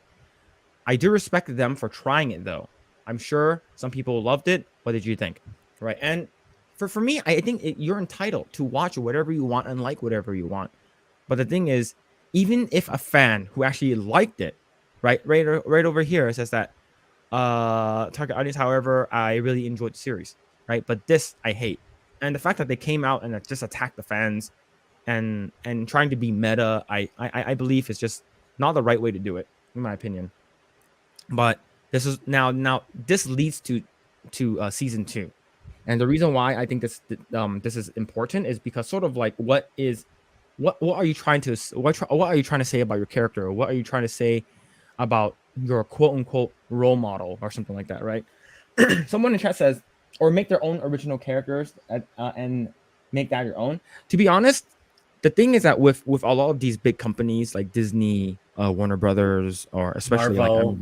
like Marvel, Amazon, Star Wars, like Lucasfilms, all that stuff. The thing is that they know when they acquire an IP or they use an IP, it comes with a built-in fan base. Yeah. And that's the reason why they don't care. They know that people will watch it whether or not it's good or not. It sucks is because that means that they could churn out shit and people will still watch it. And it sucks. Yeah. And That's why. that's how I feel. Do you feel the same way? Yeah, and if they try to do that from scratch, it's gonna flop. That's why. Yeah, That's why. yeah. So they, So they need to yeah, take the good IPs. yeah. They need to. They need something. They need to take something that's established and make it and basically regurgitate it into its own thing. Mhm. That's how I feel. But moving on to this article that still has to do with She-Hulk. I know the thing is that I've never watched She-Hulk and we're talking so much about it, but this one is very important to me. Is because Yeah, when yeah. you involve, I was searching for that while we were talking about the sex yeah, positive show. Yeah, exactly. yeah. So the thing is that you're trying to normalize hookup culture. And according to this headline, it says She-Hulk director Coiro says production team wanted to make the series about a woman navigating sex, but also something that everyone can enjoy, including children. So, if you don't know, Grae, there was a big lawsuit that happened, I believe, in Georgia or something like that, somewhere in the East Coast of the U.S. And I believe um they were trying to put this book into the library, and I forgot what it's called, but it basically depicts a 5-year-old, 6-year-old, or 7-year-old giving oral sex to an adult, and it's trying to basically normalize it, and that's the reason why they put it in the library, right? And they're basically trying to say, hey, it's okay to have sex with older men, it's okay to do all these crazy shit. And I guess a lot of these people conservatives came out, and even Muslim people came out and said that why do we need this in the library, right? Why can't we just remove this from the library? The library, everyone can go check it out, whether it doesn't matter what your age. So can we just remove this from the library? This is literally pornographic. And then one person actually brought up to the school board, and basically brought the book and read some lines. And then she started reading some lines. I think this is she. She started reading some lines, and then and it started showing some images. And they're like, please, please stop saying that. You cannot say that. You cannot show that. It's because it's pornographic. But you're gearing this towards children, and Exactly. that's the reason why I believe one of the governors won that race, is because they started attacking the children in terms of making it normalizing sex for kids, right? Kids who are young, and like I have a question to ask you. Do you think that drag shows are kid friendly? What are drag shows?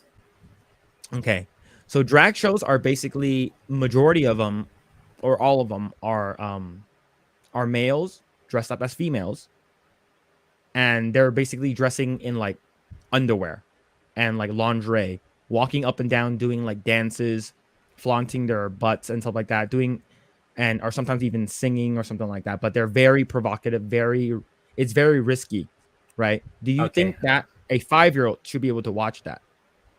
Of- No, Yeah, so definitely that's not. what they're trying to Absolutely not. normalize. Yeah, They're trying to yeah. normalize that kind of thing. And the thing is that hookup culture, they're basically normalizing Same, with the show, same thing. right? Okay, someone trusts us. Ew, that headline is disturbing. Absolutely, Yeah. absolutely. The fact that you have there's other article, I think Kotaku or Polygon.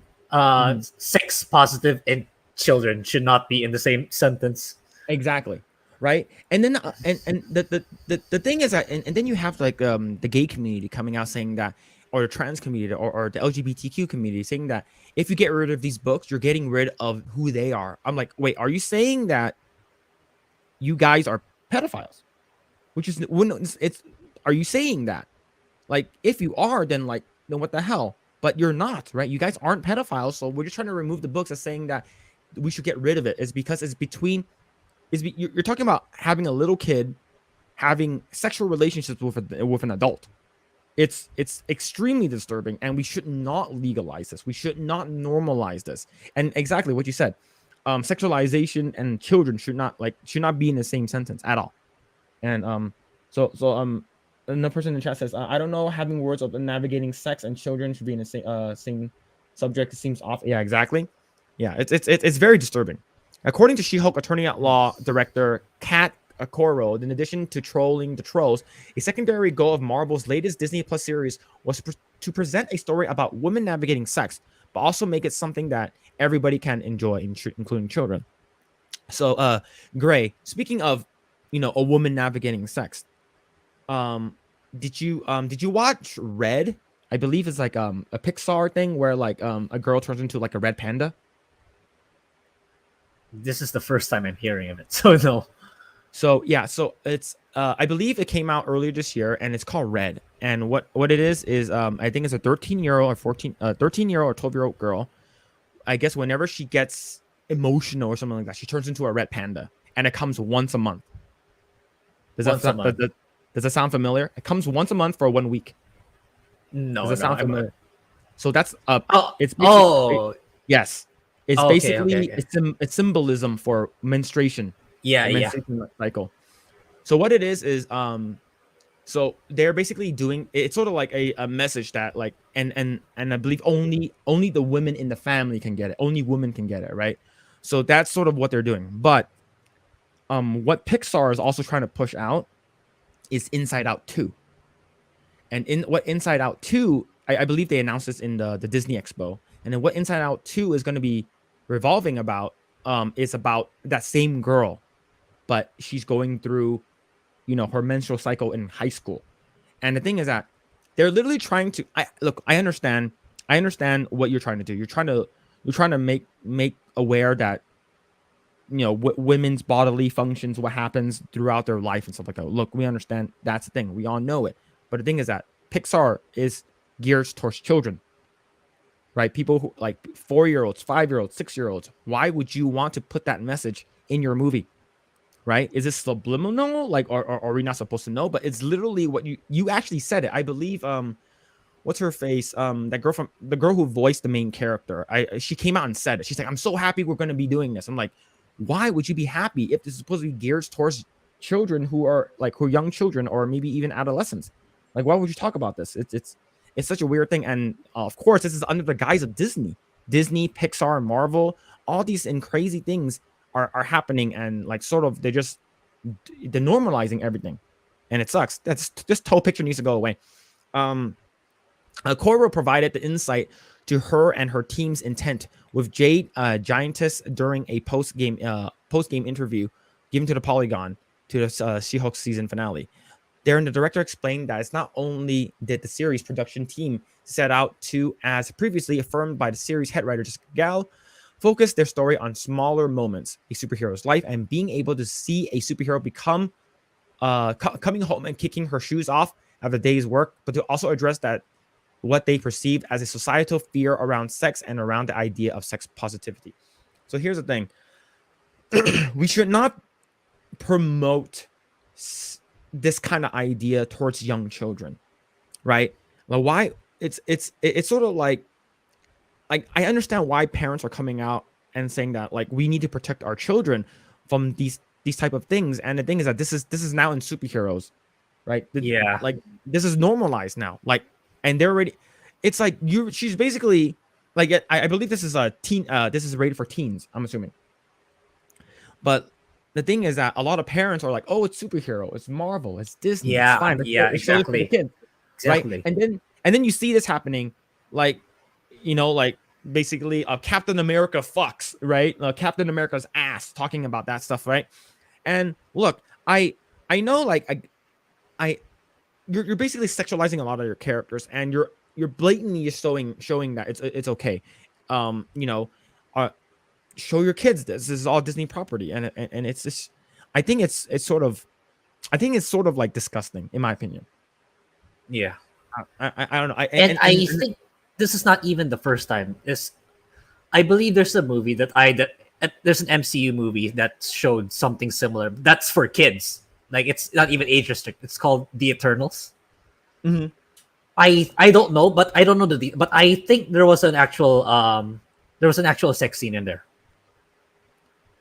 I or believe something as risk that's not age restricted. yeah. I'm not. It's Yeah, I think there was some content like that, but I'm not sure. I forgot the details, but I know I've watched some videos that there was a scene like that, but there were children actually. It was actually geared towards children too. Yeah. I would say like when Marvel was under Paramount, right? When you got what's it called again? I think all the way up until Avengers. I think it was under Paramount. and I believe later on it was bought out. So I think during that time, superheroes were more wasn't as popular, wasn't as mainstream. Like liking superheroes was considered like a nerd kind of thing. Like only some people like it, and but it did so well. And then of course Disney bought it out, and they okay. So if Disney bought it out, then it should be a little bit more family friendly, right? You don't see Tony Stark hooking up with like a bunch of women, having sex with with a bunch of random women. Is a little more, language, funny jokes and stuff like that. This like the characters weren't really sexualized anymore. It's because it's under the guise of Disney. But the fact that now you're going back to this character that who's known even in the comics, I believe she's known to be like a whore. Like she goes around and sleep with a bunch of people. Like you're normalizing this to be, it's like I see like a bunch of 5-year-olds like wearing Spider-Man, Iron Man, Captain America costumes for Halloween. So like, and a lot of parents who just sit their kids in front of the TV, here, go ahead and watch this. It should be fine. And when you're a kid, you're a sponge. You believe in everything, and that means that whatever you're watching this, you're going to say that this is normal. I should do this. I should go and like hook up with a bunch of people. I should talk about Captain America's ass and stuff like that. Yeah. Woman Chat says, I think normalizing sex in general is a part of the whole woman empowerment thing. I get it being a woman myself, but there's an appropriate time and place for it. Yeah. And the thing is that the fact that it's under Disney, right? The fact that it's under the house of Disney, and that's what makes it not okay. Right? If it's like under Fox, right? It's still under Fox or something like that, or under Paramount or something like that, I think it would have been seen as a little different. And that's why I understand why a lot of parents are not okay with having rated R material on Disney Plus. Yeah. Right. And children's shows, movies, network, I don't think it's cool. Yeah, exactly. Yeah. Okay, so let's continue. I know it's something that's very important to the star Titania Maslany, this idea of sex positivity and the kind of smashing the rules when it comes to women in the way they are perceived. A lot of the conversations about sexualization in the show came from Tatiana and were with Tatiana. So she basically wants, look, I understand kissing, right? I understand kissing. Kissing is fine. Yeah, kissing is fine. But like ripping off their clothes and stuff like that, actually going really into it, it's especially being, you're supposed to be kid friendly. Yeah, it's not okay in my book. To this end, the director concluded that the team wanted to make it realistic about a woman navigating sex, but also make it something that everyone can enjoy, including children, because there's an element of the show that is really fun for young people. Who the hell are you trying? Who the hell is this show for? What are you talking about with young people? Are you talking people in their teens? Yeah, maybe. But you said young people. Young is like anything that's like under 10, right? Young is anything under 10, right? And you see the scene, right? Of course, this is the walk of shame, and you see with Daredevil leaving the house. It's like look what they done. They massacred my baby boy, right? Remember how? Yeah. Did you ever watch Daredevil on Netflix? Yeah. Yes, I was about to say it's like the irony of it now. Looking at I remember because I really like Daredevil, the Netflix one, the 3 seasons ones. I remember back then, it's like there were rumors circling around. This definitely, we didn't know Charlie Cox was gonna be in Disney Plus yet. There were a couple of years ago, before COVID. It's like they were talking about if ever Daredevil was gonna transition to Disney Plus, they're gonna have to tone down the grittiness and the violence for it to be more safe, for it to be safer and more geared towards a younger audience. And now, fast forward now, it's like this is even worse, in my opinion, than the actual tone and writing of the Daredevil in the Netflix series. It's like that for me, that even counts as safe for children to watch compared to what they're showing right now. Yeah. Someone chat says, I don't think Disney Plus has a restricted kids section. I think it's all there because which can all be problematic. Yeah. To be honest with me, with the chat and with you, Grae, like sex when growing up was always been a taboo for me. Like it's always been like, whenever there's a sex scene, like my dad would be like, close your eyes, don't watch it until I said it's okay, or something like that. But when it comes to violence, it was okay. Like violence was normalized for me. Like especially like I will watch a bunch of like like action movies with like Arnold Schwarzenegger, and all of them are like a rated R. Watching like Predator, Yeah. watching RoboCop and stuff like that. Like for me, like sex, whenever it comes to sex, like it was always been like, no, no, no. Young kids should not have to worry about sex until they're a lot older. And I was like 4 or 5, maybe even 6. So let's say that roles were reversed. Okay, no more blood, no more violence, right? There's no that like a lot of the stuff that happens in the MCU. There's very little blood. There's not a lot. Yeah. And then, but instead, we're gonna flip it on its head, saying that we're gonna show more sex, we're gonna show more nudity and stuff like that, and you should be body positivity, sex positivity. And why can't kids just be innocent, right? Why can't just kids just be kids now? But no, we have to age them up. We have to show more sex. That means this sort of opens the door for pedophiles and groomers, Yes. in my opinion.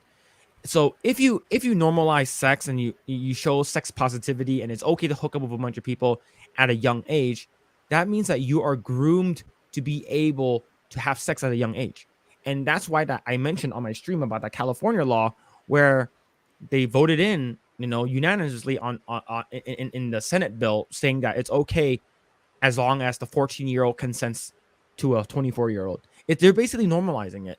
And I why are they doing this? Like, why? Like, well, we do know a lot of people in Hollywood probably think this way. They probably think it's okay. We should talk more about sex. We should show more nudity on TV and stuff like that.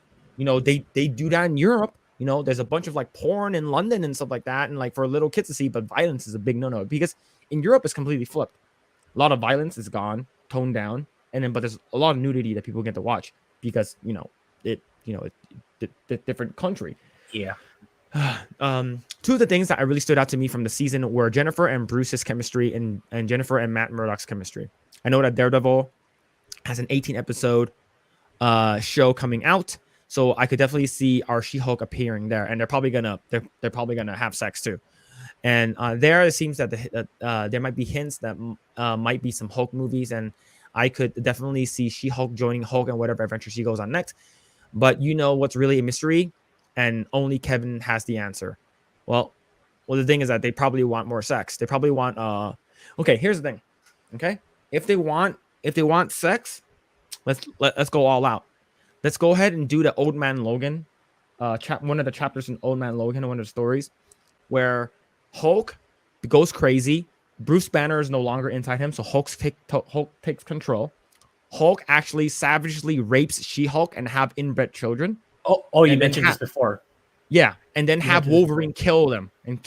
Okay, if we want to go all out crazy, right? You want to go fucking crazy. You want to go fucking nuts. You want to show more sex to kids. You want to show crazy sex positivity.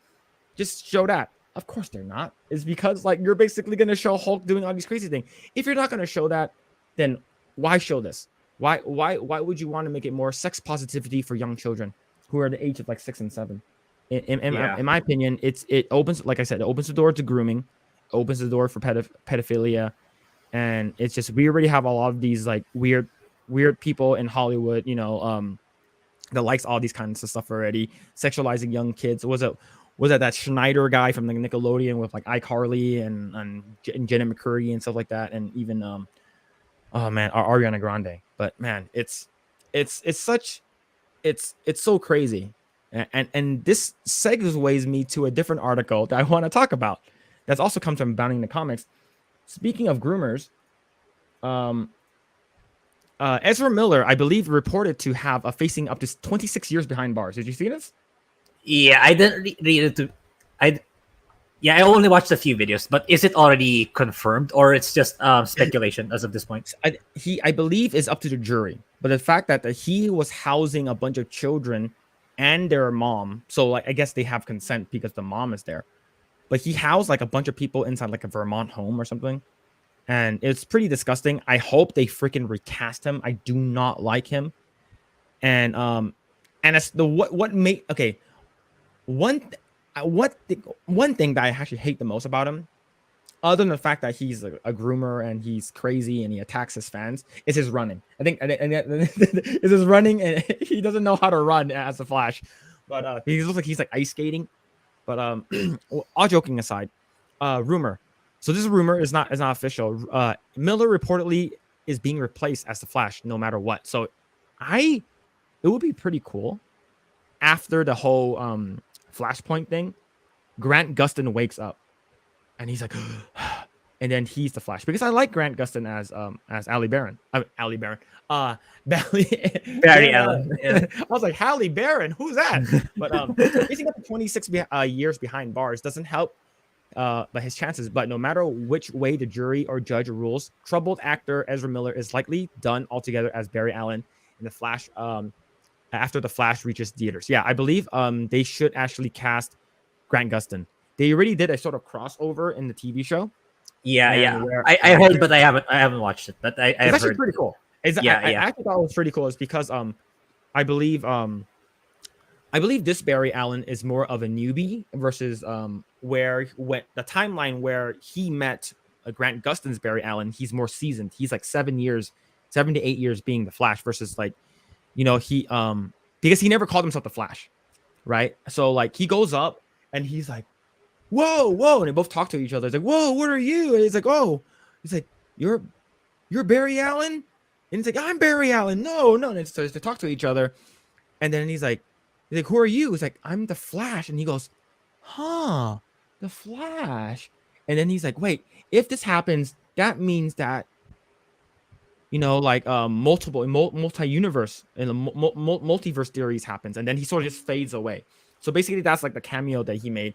So if they did that in a TV show, I don't see why not they can do it in the movies. I think they should replace this crazy maniac and put his ass in jail. But yeah, that is what Twitter user and Scooper, My Time to Shine Hello, among others, has been saying consistently based off this inside information. The account's latest tweet on the matters claims Ezra is going to be replaced post-Flash movie no matter what. It's just the way it is. And it should be. It's just like the fact that he's housing like 14-year-old, 17-year-old kids, like, and he has like a bunch of guns. I'm pretty sure they're probably illegally acquired. And then he choked a bunch of people. He's got to go. A month ago, a tweet making a declaration along similar lines was sent by the Scooper, which read, "Not sure if it's good news or bad news. That's up to you, but I hear that Ezra Miller is done as the Flash, no matter what happens, not coming back."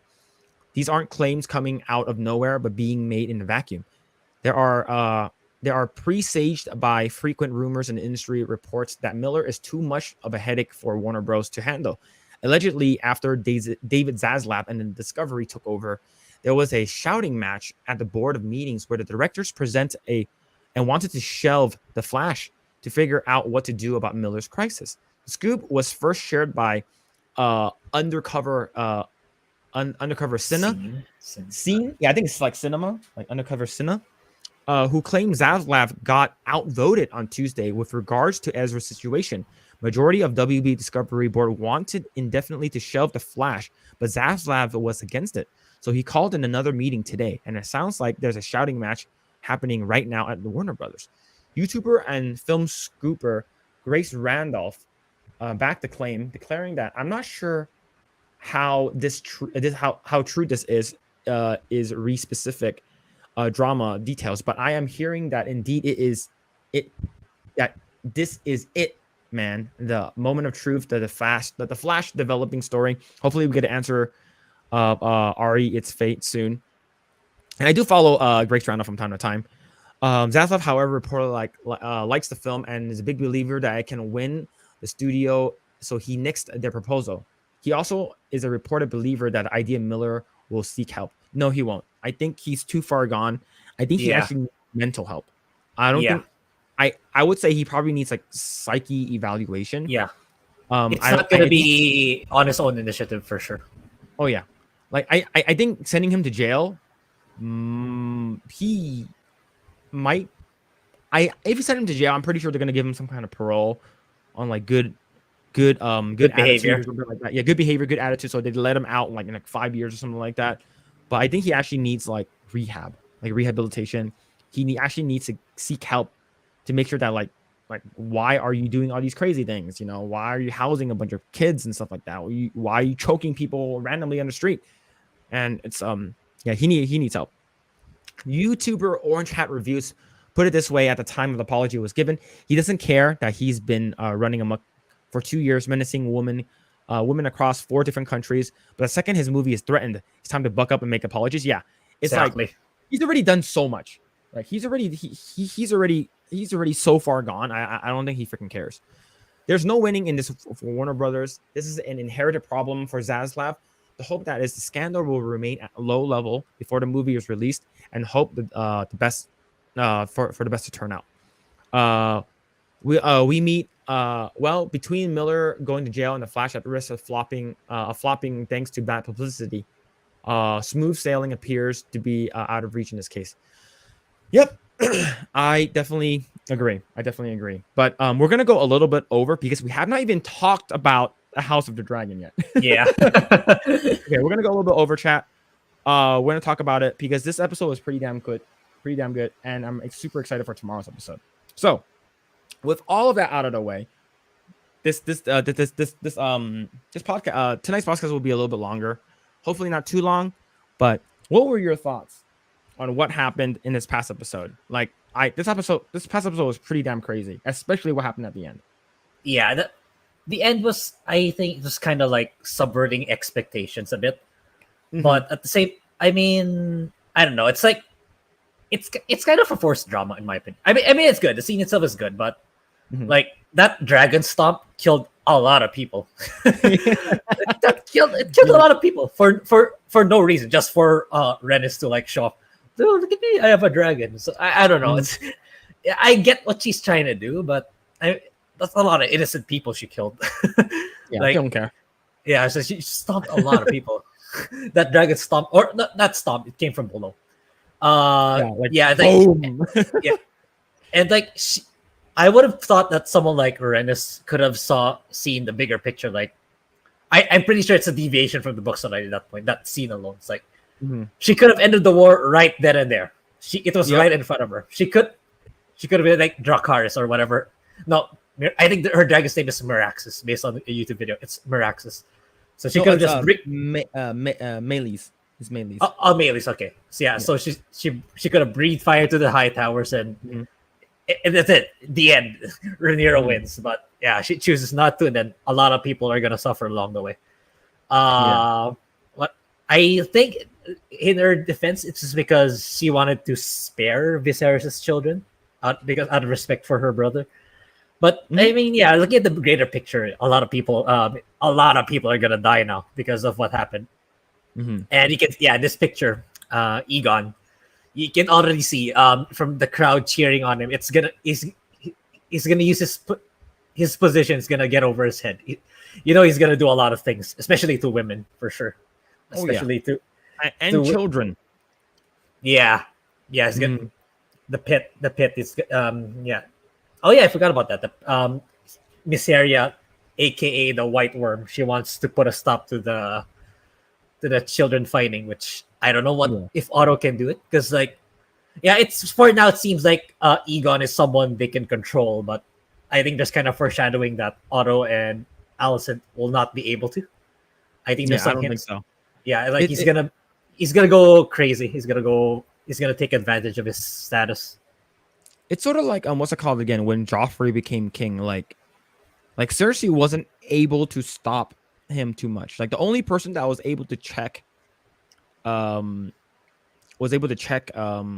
was Tywin, right? But Cersei wasn't able to do anything. It's sort of like, Baelor, bring me his head, and then you see Cersei's like, what the fuck are you doing? Don't do that, and then they just kill Ned right there. Is because the power went to his head, right? And I think, with the original, like the opening, and then you see throughout the episode, where you say Aegon was like, "Oh, I don't want to be king. Like, stop. I don't." And then I think like when he was given the dagger, and then he's like, "Oh, fuck."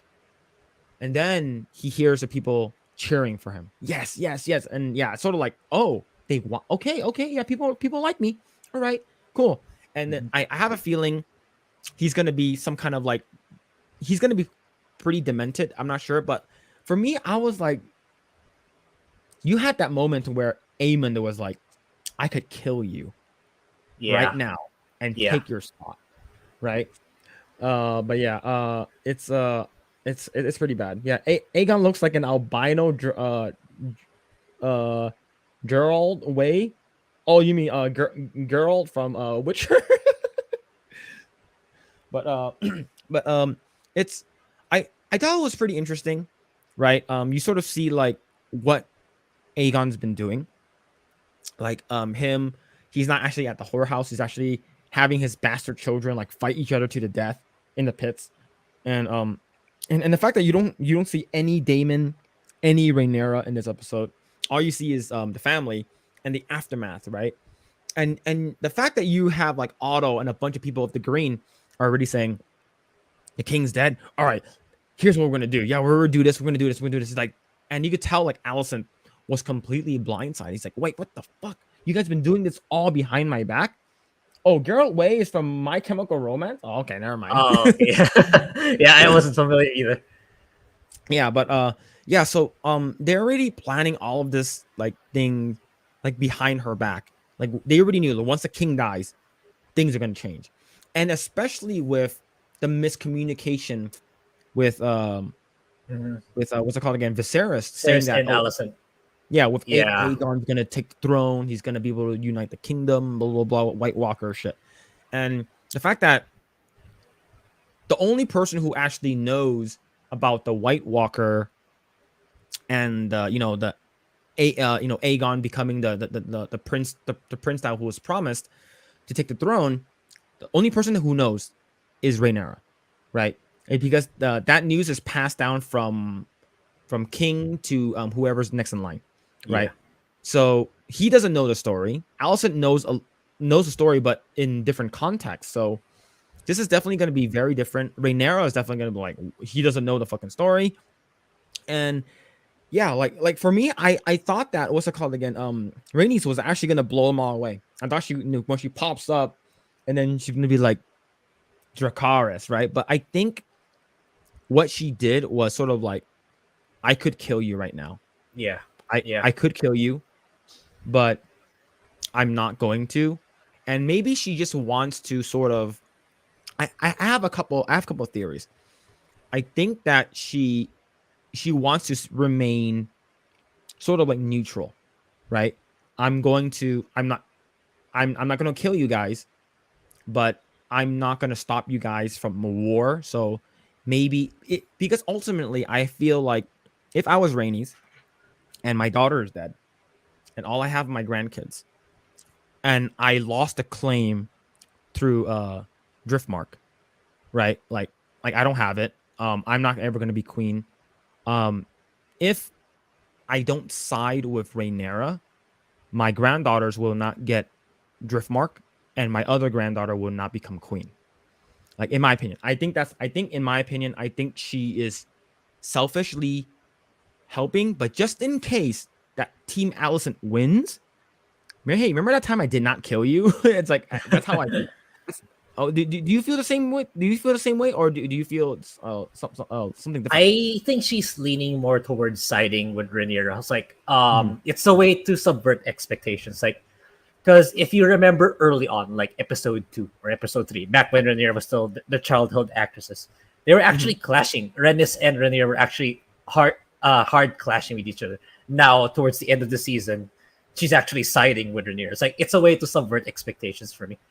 So I've watched the trailer for the final because I got so hyped with the final episode. I watched the trailer for I couldn't wait. Yeah. So see, it's spoiler-ish. So I think she's inclined to side with Rhaenyra because she goes back to obviously Dragonstone to tell Rhaenyra what happened. Then so I don't think she's gonna at that point. I don't think she's at the neutral territory anymore. She's with Rhaenyra by then.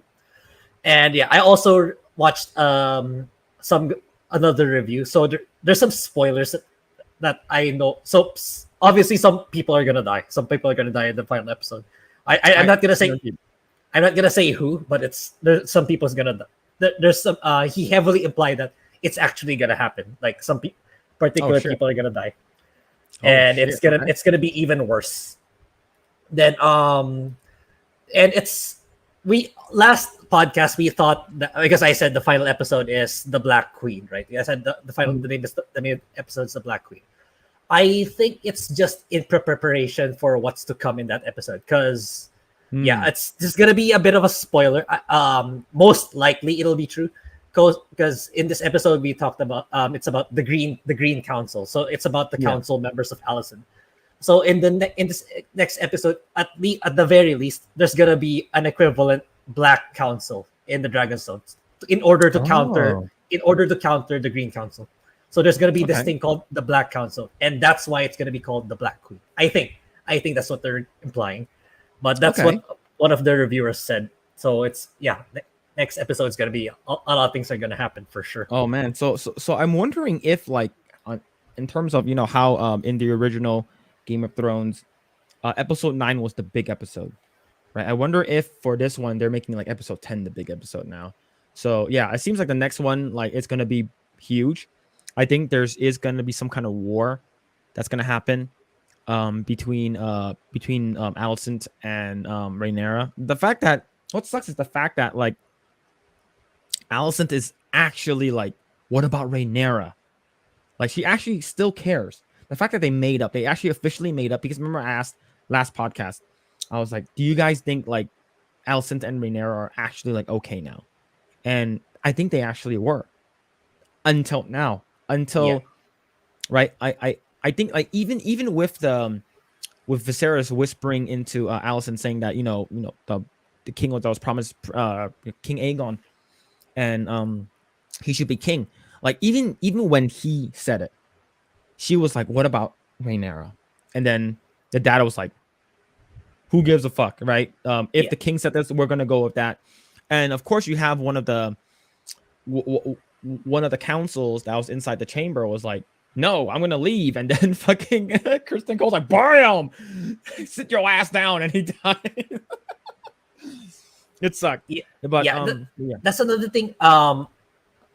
Alex from Angry Joe, like he does not like where Alicent is going, because like I think in the books, Alicent is actually more smarter than what is implied here in the TV series. Like he doesn't like that Alicent is like being incredibly stupid in the sense that she doesn't know that these things were going behind her back. Like Otto was actually plotting to instill Aegon on the throne. Like she should have known. Like when she said what Viserys said to her, that it was gonna cause this problem. So if she really wanted to side with Rhaenyra, she would have just kept her mouth shut. Like she could have easily she could have easily said not say anything. Then Rhaenyra will transition without any problems. But instead, she says it and she causes all sorts of problems, and she doesn't even know. That's also one thing that like she comes up as being undecisive here. Like she knows it's gonna 100%. It's gonna cause problems if she says, "What do you call this?"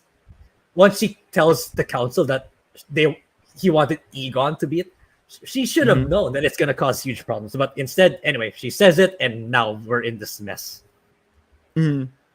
Yeah. What do I think of Rhaenys is totally on Team Rhaenyra. I think totally is too strong of a word. I think she just got swept along. That's what I think. Like, okay, these two factions are telling me to take their side, so it's like it's not her status isn't exactly gonna deprive her from totally running away or stepping aside from it. She's the character that she has to step in one way or another. She has to pick a side in one way or another. So in the end, she surprisingly chose Rhaenyra, despite all the events that happened. So it's a way to subvert expectations, especially all throughout the season where she was actually on odds against Rhaenyra, but in the end, anyway, she sides with Rhaenyra. That's how I see it. Thinking possible betrayal. She lost her kids. That is, I don't want to spoil what happens in the next episode, but that is a possibility depending on how it goes about in the next episode. Yeah, true. Discuss the feet. The feet. Oh yeah. Oh my god. I remember. Okay. You want to go first? As first. Is it what I think it is? Like she puts her legs with her socks on first. Like, okay, tell me what you know. It's like, they've been doing it for a long time already. Because like Alice was like, she's just so calm about it. She just doesn't look Laris in the eyes. Like, okay, what do you know? Who's the snitch? Who are my spies? How do I stop them? Then yeah, she Yep. takes off her socks. Then anyway, then Laris tells her who it is, how they. I don't know. It's like it's classic Game of Thrones quirks. Like you have these Yeah. characters who have this weird mental illness, I suppose. Weird tastes. It's classic Game of Thrones. It's not surprising anymore, but it's kind of funny. It's already, to the point that it's already funny for me because we've seen so many of it in Game of Thrones. Now we're seeing more of it here. So it's like it's Game of Thrones being Game of Thrones. That's my take. What do you think about this, Grae? Yeah, I saw that too.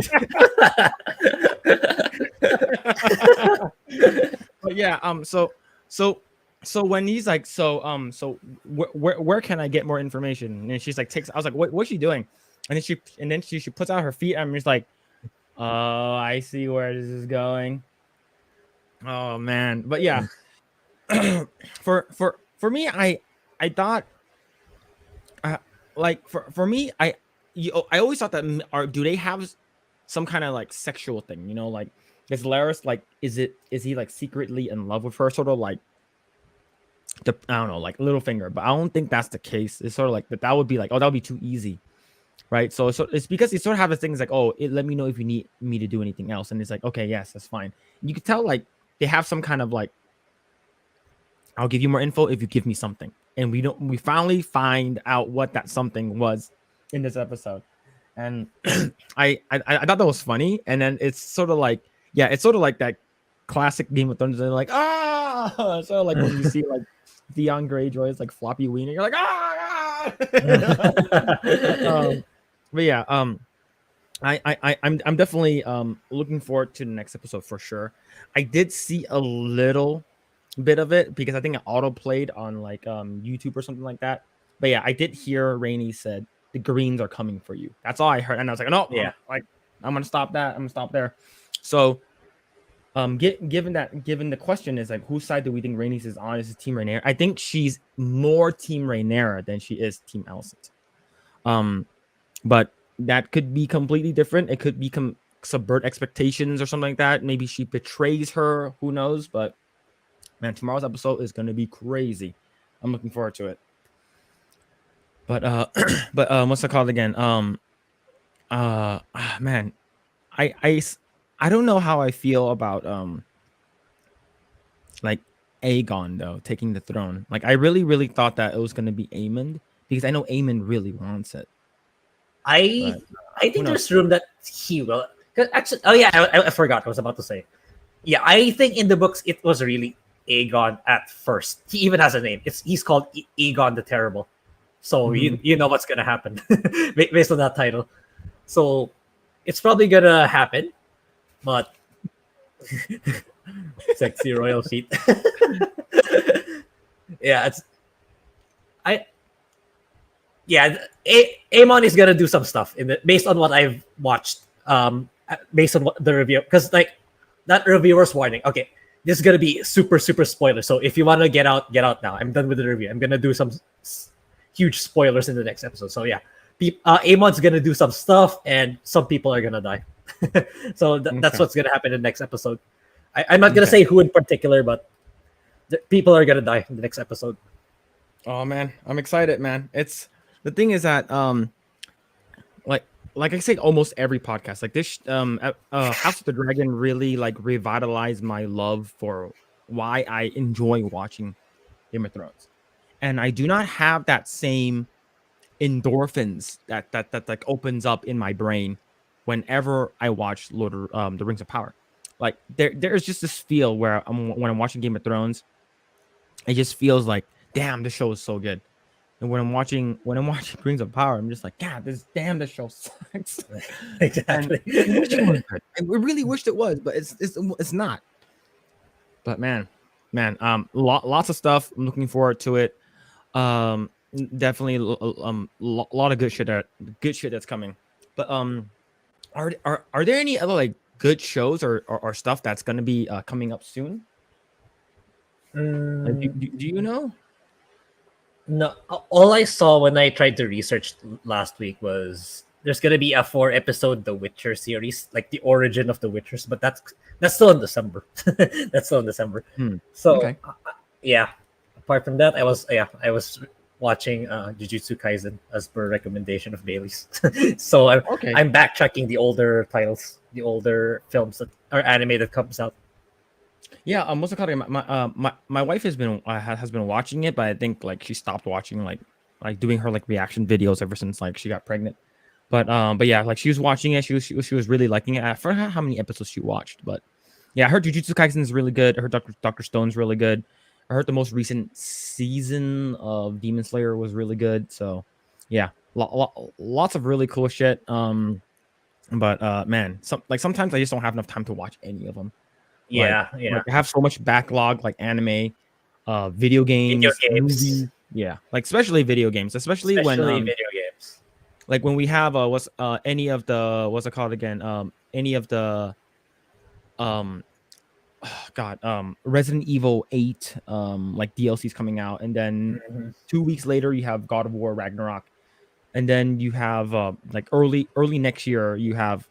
I'm probably not gonna pick up any. I'm probably not gonna pick up the Pokemon game. I don't think I will. Yeah, yeah. But Me neither. and then you have Resident Evil 4 remake, and then in the summer you have Final Fantasy 16, and then you have Final Fantasy 7 Part 2. And I know at the end of the year you also have and I had to play it too because I never played the original Crisis Core.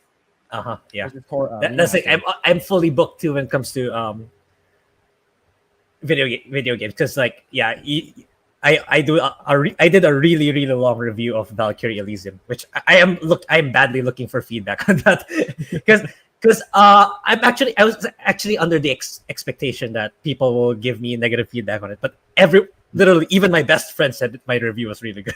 So I'm desperately looking for people who would criticize it so that I can improve on it.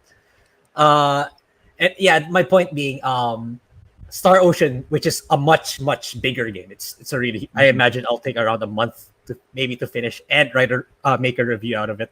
Then once that's done, the next thing is probably if Crisis Core is already near. It comes out on December 13th.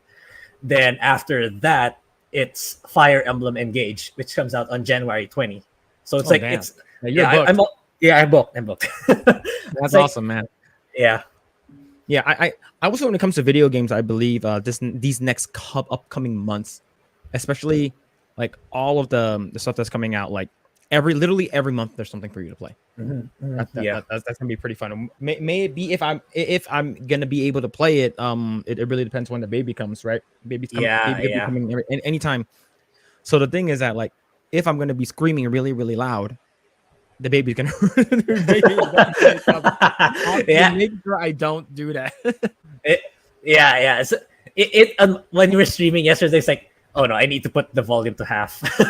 I need to put it. Let me lower down your volume because it's so fucking loud. Because my speakers are really really loud. It's like even just on a normal then let alone a really high volume video. It's like, okay, I need to cut it in half. I need to cut it to 40%. Me hearing, fuck. Yeah. I need to cut it in half. I'll destroy my ears. Yeah. But man, all right, cool. That wraps it up. There, we hopefully wouldn't take too long over the 2 hour mark. But yeah, it's definitely great. We actually talked about a lot more stuff than a lot of articles, especially.